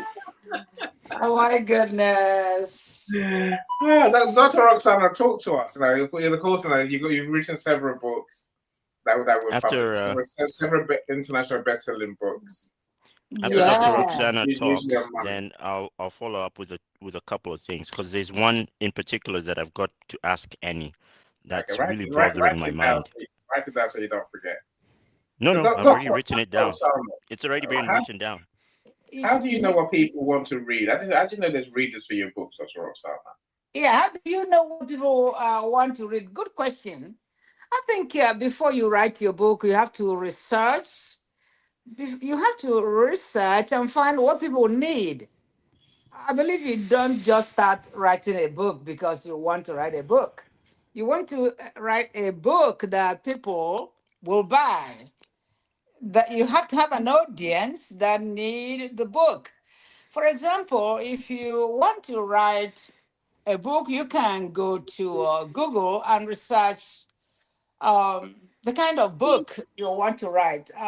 Find out how many people need that if you want to Google, or you can go to ChatGPT because and ask them what is ask ChatGPT questions about the book you want to write, whatever it is. If it is a devotional, ask about the kind of devotional that gets get sales, catchy, with catchy title, and maybe that will give you sales within a short time. So you can get a lot of help, a lot of advice from either you can use Gemini, you can use ChatGPT. That's all those. And then when you get those, and then you can narrow it down to actually what you want. Do you want nonfiction? Do you want fiction? What kind of book do you really want to write? Narrow it down and start from there. Do you want to write a finance book? And make sure that it's actually narrowed to what you want to write. Is it make money online? Make money on what? What kind of are you talking about digital products? Narrow it down to what kind of digital product? What kind of what are you going to use? Are you going to use Canva? Are you going to use? There are so many. I like to use designer to write my books. I actually use Canva also, but you need to get a lot of help and get a lot of insights and people's opinion. You can go to YouTube. YouTube is the largest search engine. You go there, and because a lot of people are writing books there, a lot of you go there and search the trend. What is the trending ebook that sells? I'm not talking about just writing an ebook. Trending ebook that sells, that make you money. Maybe you're not a millionaire overnight. I don't think you're going to be a millionaire overnight, but that sells. Oh, so you go from there. I think I just maybe I answered your question. Did I I? tell you, you certainly, I mean, you certainly have answered the question. If you'd come in the beginning, we would have gone home after your share. Because no one listen to me after they hear, you've given us a whole load of methods there, my friends. Yeah, The important one is now do your research. Do your research. exactly. And there's so many places that you can look to see what people are interested in. Yeah, Google, your AI tools, whichever one hits you, so whichever one you like, and talk to people. Do the work. See, like I say again, Dr. Roxana, I'm glad you mentioned trending topic. What's trending? I say there's things, there's topics that are trending. There's people are into certain things at different times, right? yeah, And it's no hidden secret. It's whether you do, you can do your research to find out what is trending right now. I mean, yeah, money always trends, Dr. Roxana, right? How to yeah. make money. Oh, it's always trending. Whatever day, whatever Quick week, money, yes. whatever year, right? So that's what you write about, thank goodness, right? Yeah, You know, yeah. again, I see you, Sean. Welcome, my friend. Glad you're on my YouTube, I hope. Yeah, thank you so much for being here for our identity disruptor, super coach. So I call him. Glad you're here. Of course, like the video while you're there, please. It'd be great help to me and my numbers. Always, I always value those on YouTube. Dr. Roxana doesn't need you to like her videos. What she does really, but she's monetized years ago as our maths teacher on YouTube. So I do finance. I do finance also. yes, yeah. Well, of course, the numbers is your thing. Now, money. Say money, Yes. money. I do Again, pray, I do prayers also. I like prayers. I do that too. So well, I haven't published a prayer book, and it's a divination book, and I think as you call it, and as you mentioned it earlier, right? I You said do devotional. I mean, you made a point that's important. I think there's a difference between researching fiction and non-fiction books. Yeah. That's such And an important point, Dr. Roxana. It really yeah. is. Yes. It's different because now fiction is crazy stuff in your head. But of course, it has to align with what people are looking for. Are people looking for ghost stories? Are they looking for, sci-fi stories. I don't know what are people looking for? What do they want to read? Exactly. Uh, Because you don't want to start writing a book that when you finish it, nobody's going to buy or read. You can, you know what I do? Another thing I do is I have, yesterday I clocked 50,000 followers on YouTube. But before I do, wow. I do what is called poll. I poll them the Mm, kind of things they want in a book. yeah. Or so that helps a lot. And after you get the answers from the polls, that helps you with your next video. No, for sure. Again, so I think we mentioned polls earlier. That you can do polls on LinkedIn. You can do polls on every social media platform. I haven't done Yeah. posts on LinkedIn before. Someone has to show me. I don't have how to do posts on LinkedIn. No, you can Now look. that would be interesting. That brings Yeah. about a Yeah. question that I would like to talk about since you're talking about YouTube. Yeah, And please. I wanted to pose this earlier, and I said, I worry about how many people shall be reading books in the future. The Yeah. art of reading a book is dying. Are you The sure? value Are of you sure? listening, the value of listening to a book or Mm, a podcast is more useful in transferring information today. This is true. That is, I believe you're saying the truth. But let me tell you, part of my book, I just make videos out of them. I mm, got to, I make videos, I convert them to finance videos and post them. People want to watch videos, maybe bit by bit. The things you wrote in that book, I think I The agree thing is, partially. you're right. The Gen Hmm. Z people that you are communicating with, the ones that are coming up in the future, want that kind of context, want that kind Yes, of display because that's what they're used to now. Reading is not exactly. is past and bygone. So I think you're right on the mark right there, Roxanne. And that's why I'm thinking your numbers are high as a result. can I Okay. can I tell you a secret? No, Yeah, go See, ahead. right behind the millennials is the alphas. who? Yeah, the alphas. They're the alphas. Okay. The next generation after millennials. Millennials might be short-minded, short-memoried, and short attention span. See, the alphas are going to be more like the Gen Zs. So there will be a going back to the traditional things that we've thought about and know, Michael. That's Yeah. what we know is coming.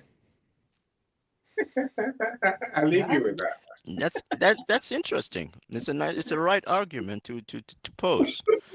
Yeah, Yeah. that's really good. Hmm. Anyway, that's why I said I'll tell Although you. I do believe that you're wrong because Okay. we do have like a whole generation to go through before we reach the alphas. And I do know that the world is cyclical in terms of, Yes. like just like fashion, you know, Mm. something is fashionable one time for one generation and then goes out of fashion and then comes into fashion two generations down the road. Yeah. And Yeah. most likely that's what's going to happen, but I don't know about that. You see, Books Reading books has not gone to the extent of expiring or gone away, mm. but whether it comes back, it will come back in a different form. It's not I'm going to not be the sure. same way. I'm not sure. I'm not sure. It'd be different. Look, the books have their place, as Dr. Rossano said. In a book, the secrets of the universe they're hidden. They're not really hidden. They're there, right? And if you want to know deep information about any topic, you can watch as many videos as you like. You're gonna have to read the book to know the real truth. That's You what I would have to say. get into the author's mind to know the real truth. Yeah, one the book And is really, how book is is the attached author's to the mind. mind interpreted better? The Is book it in a is book the book or is is it in a unfiltered. video? The book is an unfiltered version. Look, a video can never tell you everything. I promise you. As Sean says, video and audio content is valuable, but it's not. It's something here now, Mike. I've been talking for the last 2 hours, right? Yeah. I've shared many things. We'll share many things. But Mm. let me tell you, we haven't given people the golden nuggets. That's Roxana's books and her videos will tell you a lot. Yes, you have to, but you have to talk to her, spend time with her to really understand what she knows. No amount of video that she does is going to give you everything. Mm. This is our reality. This is why we write books, right? So this is why it's important to talk to a coach like Sean. What Sean knows and what he does for people can never be explained fully in a video. You get a good idea, don't get me wrong, right? But there's, it's almost like But I we also need to find that we even need to be a reading a fly on book the is wall. also in that kind of category and status. You cannot get everything from the author just from reading the book. I think You from have from to a talk, just like you said, you have to talk to the author, and you yeah. probably have to talk to the author multiple times because the context in which you see the Mm, explanation mhm. matters. Yeah, I know. Okay, let's say I agree with you. This is why you have to talk to the authors. It starts with listening to the authors. Like I say, using our voice, be it at conferences, workshops, seminars. This is where you begin to realize that there's a fine detail that is missing from the videos that you see or the audio content that you hear, or some of the conversations that we have, right? And then you have to be willing to pay for the author to spend time with you if you want that level of, you know, almost how to implement the idea. I think Coach, Sean, you say it very well, my friend. Videos a book as a doorway. That's what the book will give you good insight. The book, just think, Michael, a 200-page book will give you the model, the thinking, the stories, the experiences. That how does that get to this? See, Jay and I talk about this all the time, right? You Yeah, but need to the understand thing the is, transformation. Hold on. Just even answer go the ahead. moment of transformation. You have to understand the moment of transformation when we made this realization that we put in the book. Without that context, as you said just now, we can't really apply what the book says. We can't apply what we see in videos for sure. Videos are less content than books, by the way. And I say you can talk for 2 hours. You're lucky if you cover 20 pages of a book. That book is 200 pages long. I'm saying, what do you know? You must know there's more to it than what I've said in the video. Surely, go on, Michael. The thing is, I can go through a book faster in one context, and then if it's presented again in another context, like if you have multiple videos in different contexts, same book, you could cover that in a shorter time of frame than just reading one book Right. and get a better understanding. I can see what you're suggesting, right? Maybe look at. See, I read books several times, the same book over and over and over. And I'm thinking back to Bob Proctor, who read, Think and Grow Rich for every day for 50 years. Every day, you chose a section, you reread it. Even when it comes to videos, I'll say to you, never watch a video once. If you really want to get it, watch it several times. Michael, every day, when you watch a video today, you see something, right? Mm-hmm. When you watch it again Mm-hmm. tomorrow, you see more. There's more to it. There's more in there than you realize when you first watched it in a fast way. Mm-hmm. The more you watch it, the more you get. It's like that's the way books work. The more you read the book, the more things dawn on you. You make realization. Right. That is true. Right. And We have that's to why read the book I'm also several times. suggesting that if you have multiple, like for instance, in an audiobook, Yeah. you have someone who speaks or talks Yeah. about it and presents it in their way. Someone The who reads author the can book. also speak and present it in her way or Yeah. his way. And Yes. then another reader or multiple other readers can read it and present it in their way. Yes. The accumulative effect will be a much better understanding of the book.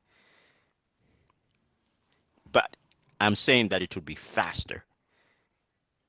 Life is always about speed. It's And about for some listen. reason, it would be more enjoyable than reading. Look, Sean says it again brilliantly. Sean's answering your questions before you even say them, right? Now says that this is how I roll. I give the info, the what, in the video, in the book, the posts, and so on. But if you want to know the how, that's when you have to talk to him and pay him. I'm saying stop going through content fast. Fast is not going to get you the detail. And I said maybe let me bring this back to our conversation. Sean, of course, I agree with you there. I'm always be corrected, Sean. Sean is also an identity-driven leadership coach. He helps you rewire who you are to lead who you serve. Of course, Sean, that's brilliant, right? I love how our tags evolve, how we change. Sean, I didn't know half of that until you just told me, right? I'll try and remember. I'm sure I won't. I'll just call you the disruptor, and I'll leave it there. Sean has 2 books in the works. Got to get them written. Yeah, get them written, Sean. Reborn at 50. Your real life starts now. The Midlife Rebellion Manual for people who refuse to fade. I tell you, I love those. I'm just publishing Dr. Paula Washington's book, The Encore Journal, and the Research Journal, to go with her book, the Encore Playbook. Now, it's along similar lines, Sean. Dr. Washington's, Dr. Paula's point is that almost everything we do up to 50 is our first life. And then it's time to live our real life after 50. As you say, Sean, your real life starts now. Again, to bring all of that to our topic today, Sean, read Dr. Paula's book and see what it is what her perspective is. I've read her book several times. I'm publishing the workbook, so of course I've had to read her book several times, right? How would your What's book her last name? Paul, you meant to have met her, Michael. I know you're going to disappoint me and say you haven't met her yet. Paula Washington. You were in the room last week saying, I'm going to connect with you. What's so hard about giving me her last name? If you haven't connected with her, because I thought of this the other day, I thought, I'm not going to speak to you, you're going to be giving me some waffle about why he hasn't met with Dr. Paula. If you haven't met with her, I've met her. I've Why are you spoken asking me a to silly her. question? What's the sense? She is a wonderful person. I just want to Thank make you. sure that we're talking about the same person. We are. We really are. That's a Paula Washington, is what I call her, right? Thank you. Said okay, I'm happy now. You haven't disappointed me, so I can take it. Look, my friends, we can talk about this all day, right? £5, you get 2p. Joshua, Annie, and all my old and new friends, books are like a table full of dishes. Everyone reaches for what nourishes them most. Some prefer the main meal, others love the starters, but the beauty is in the freedom to choose and the courage to taste something new, I tell you. That's profound, right? There are many types of books indeed, and readers will choose different ones. You want to make sure they choose yours. It means you have to make sure that your book satisfies their need, a need. And it looks great. It's the tasty meal, as you put it, and readers will choose. If you don't think of readers in your process of ideation for the idea, even writing a book, then I tell you, no one's obliged to choose your book, right? So before we go, my friends, I want to play a video because I love to play Michael. This is for you, right? Thank so you. Let's say 5 minutes. Here goes. So this is essentially the main answer to my question today. I don't know what I've just done. Okay, I know what I've just done. I need to get rid of the comments, but it's not giving me an easy way to do so. So, okay, right. Here's my day's video to give you the one answer you should take away with today for sure, my friend. Authors, writers, and everyone in between. Tim Knox here. We are talking about, I'm just going to jump into it. Screw the formalities. I'm eager to get started. This is the program where we talk about anything and everything to do with writing books, be it writing, editing, marketing, getting agents, self-publishing, traditional publishing, anything and everything, with the point being to make you a better writer. I encourage you to subscribe if that interests you at all. Click that subscribe button below, and once you do that, you're going to see a little bell icon, and if you click on the bell, if you ring my bell, every time I post a new video, YouTube, out of the goodness of its heart, will let you know. So this is a number 4, I believe, in a series of videos I'm doing about writing your first book. And we talked a little bit about, your what makes you think you can write a book. Why do you want to be a writer? We talked a little bit last week about your reader, who is going to read your book. I thought this time we would talk about research. Research is incredibly important when you're a writer, because you've got to know what's going on in the marketplace, because you're going to go out there and compete. If you are serious about this, and we talked before, a lot of writers, well, I only write for me. I don't care if anybody reads it. Well, good, because nobody will. But if you are the kind of writer, if you're like me, if you're a capitalist, and you like to eat, and you like to live in a nice house, and you like to drive a nice car, and book sales are important to you, you've got to know what's going on in the marketplace. Even before you dive in, you've got to know what's going on. It's no business, or no different rather, than starting a business. Because really that's what you're doing. You're a writer, you're producing a product, a book that will hopefully sell in the marketplace. So before you write a single word, you've got to go out there and figure out what's similar to what I'm thinking about writing, what's selling, who are the best-selling authors, what is the audience, that sort of thing. So as you come up with the idea for your book, let's say you've got an idea, you're like everybody and their mother now, you've got a Harry Potter knockoff or a Game of Thrones knockoff idea, and you want to go out there and you've just got to write it. You're compelled. You've got the story in your head. So before you write a single word, you need to go to Amazon or go to your local bookstore and see what is in that genre. If you're writing historical romance or you're writing dystopian sci-fi, you're going to want to go look up that genre on Amazon and see what's selling. What are the top 10 paid books that are selling? What are they about? Are they similar to yours? How are they different? Does yours hopefully doesn't knock off anyone? Because the worst thing you could do is write a story inspired by someone else. So you really have to know what's going on in the marketplace, what's selling, what's not, what are readers rabid for, before you really can tell if it's a book that you need to write. If you come up with an idea and you go to Amazon and you can't find anything similar to your book idea, it's probably not a good idea. Again, this is the same advice I would give an entrepreneur thinking about starting a business. If there's no business like that now, it may be that there's no audience for it. I seriously doubt that you are so innovative that you have created an entirely new genre of book. So before you write a word, do the research. Don't skip this step. It is just vital that you know what's going on in the marketplace, and that's the only way you're going to compete. You cannot beat the competition until you know who the competition is, what they're selling, what their price points are, and how big the audience is. So that's the golden nugget for today. Do the research, okay? Vet your idea.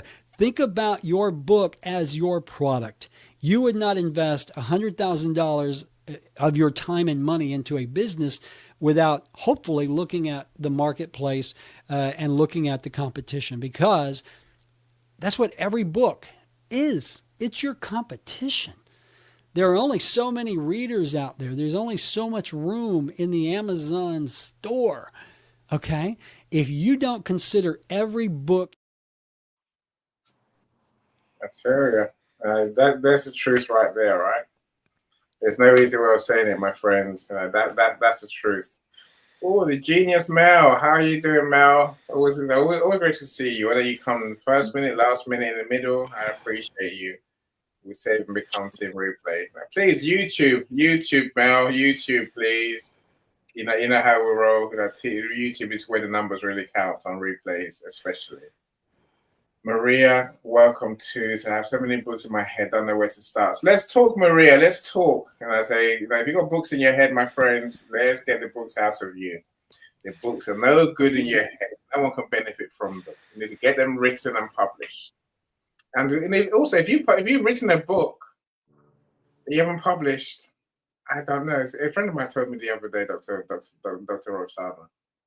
My cousin wrote a book that I'm waiting to publish. I'm like, oh, let's publish it. She goes, I've had it for 10 years. I'm like, what do you mean 10 years? 10 years you haven't published a book?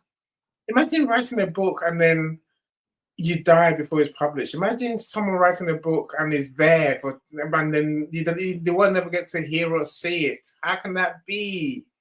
That will kill me, right? Maria, let's talk. So I'll DM you. Let's have a conversation. Let's try and see how we can get these books out. Jay, how you doing, my brother? Great to see you. I ain't seen you for a long time. It feels like it's been a month or two, I'm sure. How are you? Doing good. Trying to stay warm. Michael was crying about winter earlier. I don't mind winter because it means summer's nearer, right? We're nearer to the next summer, next warm weather. That's why it's cold, but that's how it is. Yeah. What's going on for you? Well, I like what the guy said, right? I think, man, you, out of everybody, you always talk about monetizing, right? Your insights, your experience, and you encourage people, obviously, to publish their book. And the gentleman you just what is his name? Tim? Yeah, Tom, something like Tom. that. Yeah. So he's really upfront about it. I'm a capitalist. I love money, right? So if you want to eat, is what he said, and he mimics exactly what you say all the time. Don't always do things for free. And I would say this for the people out there who are purists, it's not bad to make money, and to get your book out there. But yeah, definitely do the research so you can capitalize. I'm going to use that word, capitalize on the opportunity that's out there, so that your book doesn't stay on the shelf. Now, you can do those types of things and then do your passion projects. But your passion projects have to be paid, right? I mean, you have to pay the publisher, you have to pay the editor. You even have to pay ChatGPT if you're not, Yeah. you're not going to be doing a publisher or an editor, right? So either way, you're going to have to spend some money. I don't see anything wrong with it. And you can use it just the way you use ChatGPT. Money is a tool. It allows you to get from point A to point B these days, right? You can't do anything without having to pay somebody, So I just think it's one of the things that is necessary when you're trying to publish that book you want to publish. You can publish ebooks that you may not have a passion for, but will allow you to make some money. Yeah. Yeah. And I used to be that guy. But the more I was on LinkedIn and listening to folks, and the more bills piled up, I said, well, maybe I shouldn't be that purist. Maybe it shouldn't just be a passion project. There's nothing wrong with being paid for the thing you like to do the most. So I think that's important to understand. But the really important thing is exactly what he started out with, and that was do the research. Do the research. Is there an audience for it? Right? Um, it- people. There may be there's always an audience for everything out there, but is there one that will allow your message to get out there and also get you some money, and so that you can continue to do what you're doing. And one of the first things that's in the book that you helped me publish, Annie, is know your audience. And how do you do that, right? And now there's all kinds of GPTs that are out there that'll help you get that knowledge, get you the research you need. You don't have to pay anybody, just pay the GPT, the pro version, so you get good information. I think those are the things that you have to consider when you're out there. So I like the guy, and what he had to say. He does it in a little bit of tongue in cheek, but it's a real important message that people should really listen to. So research, and don't be afraid of making money on something, because it'll help you get to where you need to go for the things you really want to do.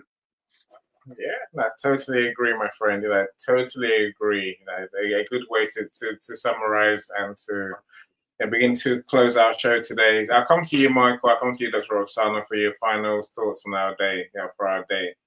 Not your final thoughts ever, right? Sean, money is not a bad thing. Money is energy, and nothing inherently wrong with receiving money, energy, for the value energy you bring to the world. So, the words there that I wish I could highlight it. I can't do it on here because you can't. If I do that, nothing happens, right? Jay, look, your book is only going to sell. You're only going to make money if your book gives value to people. That's not a trick, a set of trick words that means something, right? If your book doesn't help anyone, you're not gonna make any money. No one's gonna read it. Yeah, so it was say a passion project, for like I'm saying, but if if your book helps people, it will make money. I'm not saying be obsessed by it. I'm saying be obsessed about giving value. Writing a book that really helps people. Like Jay, of course, your book, your storytelling book, clearly it helps. It's new in terms of what gives us how to tell stories, right? And we all need to tell stories, whether you're writing, whether you're talking, whether you're doing videos, whether you're doing events. I'm saying that's something that really helps people, right? Well, even yours, whether you're going to a wedding, funeral, bar mitzvah, wherever, right? Wherever we have to speak. I'm saying if your book does that, then people will buy it. If your book doesn't help people, no one's going to buy it. Then worry less about about making money. If you don't want to make money, then write a book that doesn't help anyone. Write a book that is literally a lot of garbage words, and then you can sit on the shelf and gather dust, right? But if we truly want to help people, the money will come automatically. I see what you say, Maria. Funds are always holding me back. Then it takes me straight to what Gabriel said. Gabriel, genius, my friend. He says, when you want something, all the universe conspires to help you to achieve it. It's a possibility of having the dream come true that makes life interesting, indeed. The point that Gabriel is making, which is what we all know, which is if you really want to get that book out there, if you commit to it, do the research, as Jay's saying, find out what readers want. One, the money will come to you. Two, more money will come to you when you write the book. That's the way the world works. If you sit there thinking, I can't publish the book because I have no money, I can't write it because I have no money, nothing's going to happen. Nothing's going to happen, I promise you. If you say, I'm going to get this book out, come hell or high water, whatever it takes, then things will come to you, opportunities will come to you, collaborations, people, jobs. I'm saying it's how the world works, right? Now, again, look, Jay, I know we're not being flippant. If you want to make money, help people, do some work. That's what life calls on us to do, right? serve people in a way. Well, I don't care how the way is, right? You can't just sit there and say I want money and then nothing happen and do nothing. Then nothing's going to happen. You have to be willing to get out there, lose some sleep, lose some break sweat. Sometimes you have to actually even bleed, really to make that money. But the money, if you're willing to put it all in, if you have the will to get that book done, you'll get it done. The money will come somehow, sometime. Now, don't sit on Jay. Do you remember my story about putting together the book? Yeah. I tell you, most people they wouldn't have a clue, Jay.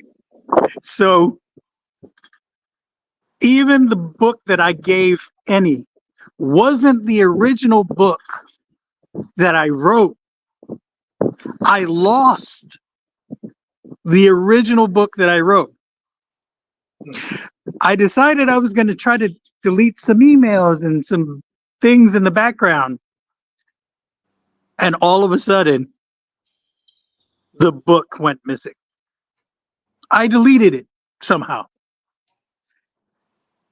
300 plus pages Mm-hmm. gone.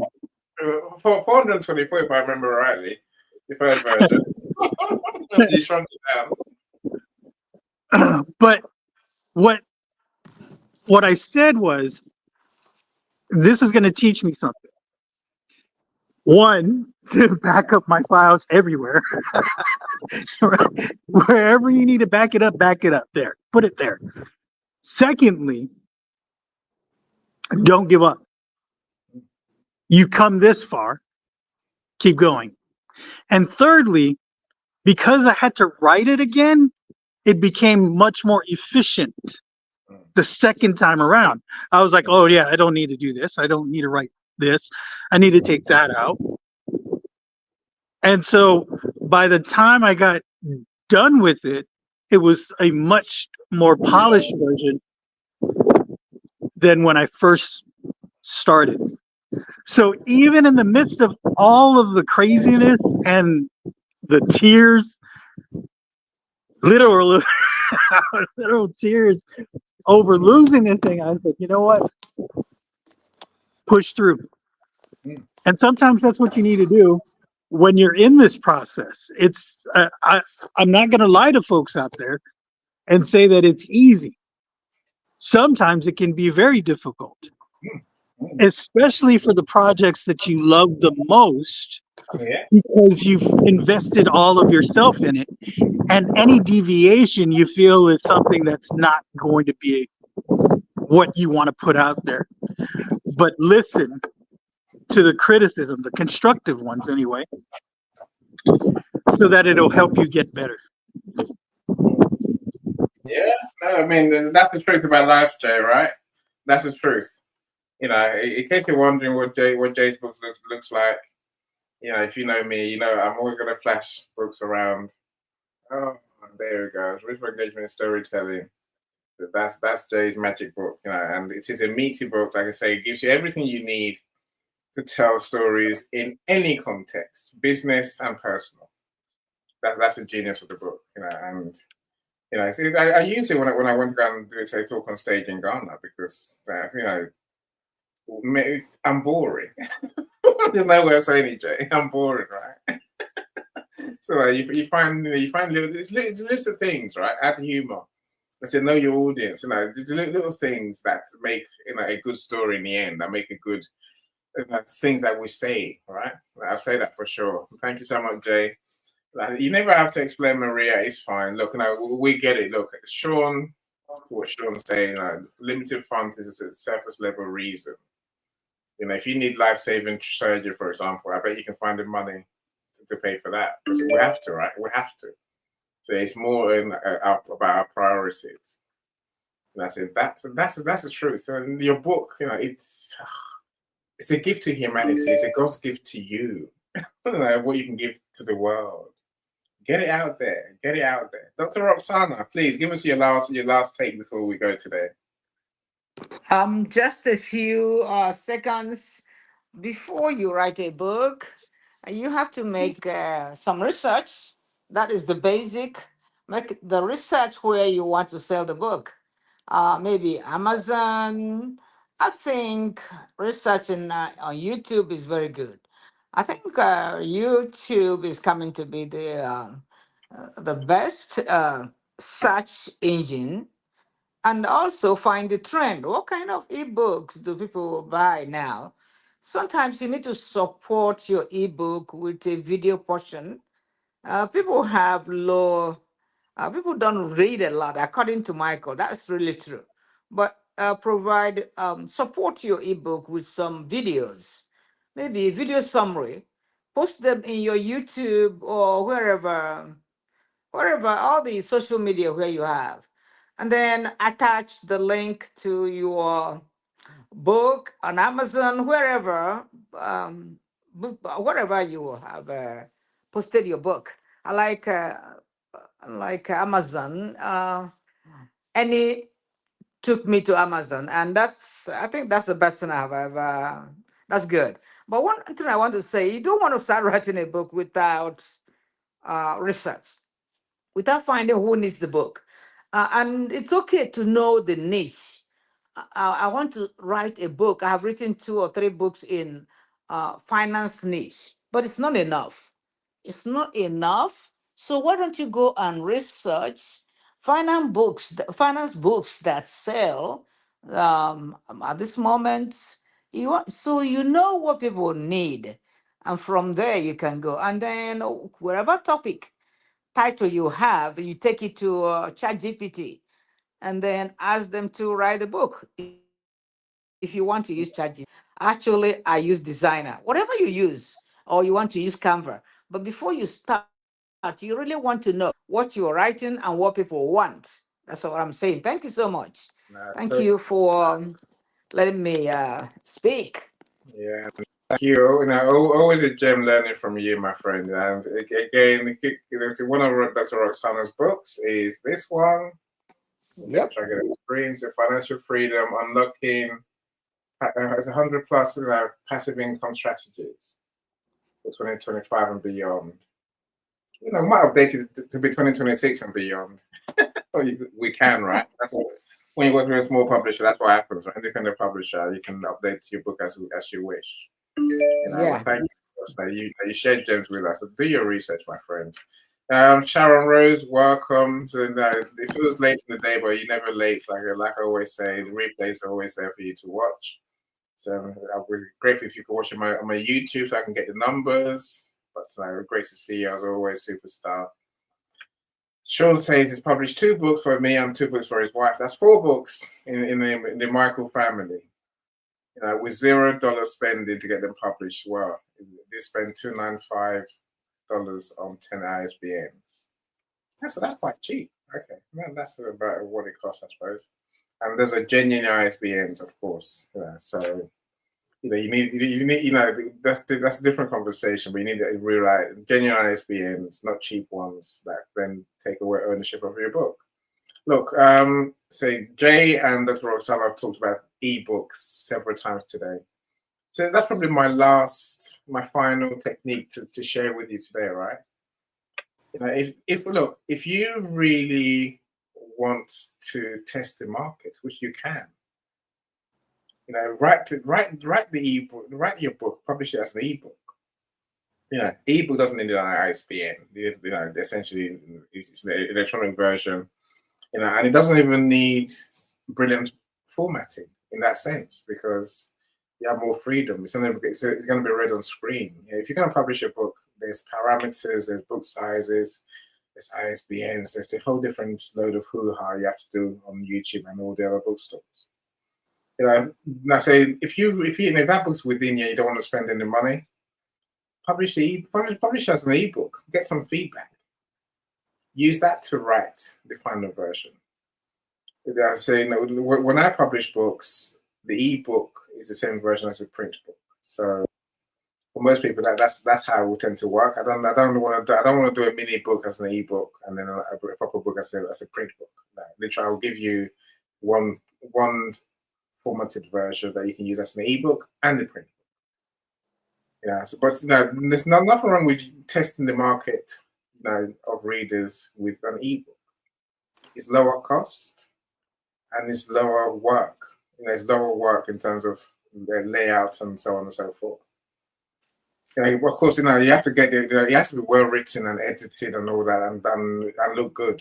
Professional cover design, which Jay is one of the people I turn to for cover designs for my work. You can buy it being in bulk. You certainly can. You certainly can. That's if you're gonna publish loads of books in bulk. Anyway, Sharon Rose, indeed, test, iterate, and learn, and then improve. Right? Exactly that. Exactly that. Mr. Calm, please share your final message for us today that we can take away. Um, Regarding ebooks, you can probably expand your audience with respect to that. Basically, a digitized version is easily transferable from one end of the continent to the other, as opposed to what do you call it, hard copies. The other thing is when I talk of AI in this context, I imply augmented intelligence. You can augment your writing by using augmented intelligence to expedite or expeditiously get your book edited, because it will take no time at all for someone whose book is written very well. The editor can also approve it, and and quickly as well, because it's written in a manner that they can read, easily understand, read it, and know what you're talking about. Well, that's because you've gone through the due diligence of using augmented intelligence to produce your script or your work. And thus, publishing becomes easier and quicker and faster. So, you really use augmented intelligence to get your book done. That's what I've got to say. Thank you. No, definitely. So that you can use the tools that are out there for now. There are many tools out there, whether it's for planning, but whether it's for review, writing. So sometimes research, and as Dr. Roxana said, AI can help you. Of course, it can. It will have planning strategies. Nothing's going to beat the real people, the real humans who read your book, who can give you feedback, who can tell you how it comes across to another human. So use the tools, of course, but still, you have to go through the human process, getting your book read. So thank you so much, everyone that's been here. You made my day, as always, and hopefully you enjoy your weekend. So I'm doing positivity show in an hour and a bit. So I'm going to get some food and then come back and go again, right? But thank you so I've much. got a question for you, Annie, real quick. Oh, Before you sorry. head out. Go for it. What is your question? Have you ever used augmented intelligence to do polling for market research purposes? No, Has but I anyone can ever done no, that? I can imagine how to do it. I can you mean to poll real people or to write the poll to design the Poll real poll? people. To poll real people. No. Is it possible? I think it is. But how will you get real people? Isn't it just going to give you a data about what people have said in the past? Let's talk about it in the next show. That would be great. Okay. All right. Okay. How to use AI to do polls for your book? Yeah. Yeah. Okay. Because let's say use AI to do polls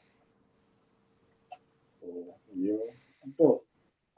Market research. All right, Yes. Mr. Man. Of course, you've been my guest speaker. I'm the co-host, and then so we can go from there, and this is what we can learn from you, right? Well, we can all learn from each other, Annie. I'm going to Well, learn from you, and I'm going to learn from Dr. Roxanne too. that would be Thank you. something that would something that we definitely learn, because that's new to me. Because so I would say design a poll with whatever tools you have, and then run it through people on LinkedIn, for example, on Facebook, on YouTube, as Roxanne said. Run the polls where there's people answering in real time.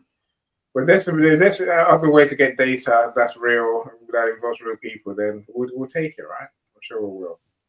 So, my friends, thank you so much. Thank you, Sean. Thank you, Sir Stanley. Thank you, Gabriel. Thank you, everyone, who spent your time with me. And our speakers, especially. I love you all. I really do. Without you, there would be no show. My YouTube friends, of course, like, comment, engage, like, comment, subscribe. And check out Dr. Roxana's channel as well on YouTube. Why not?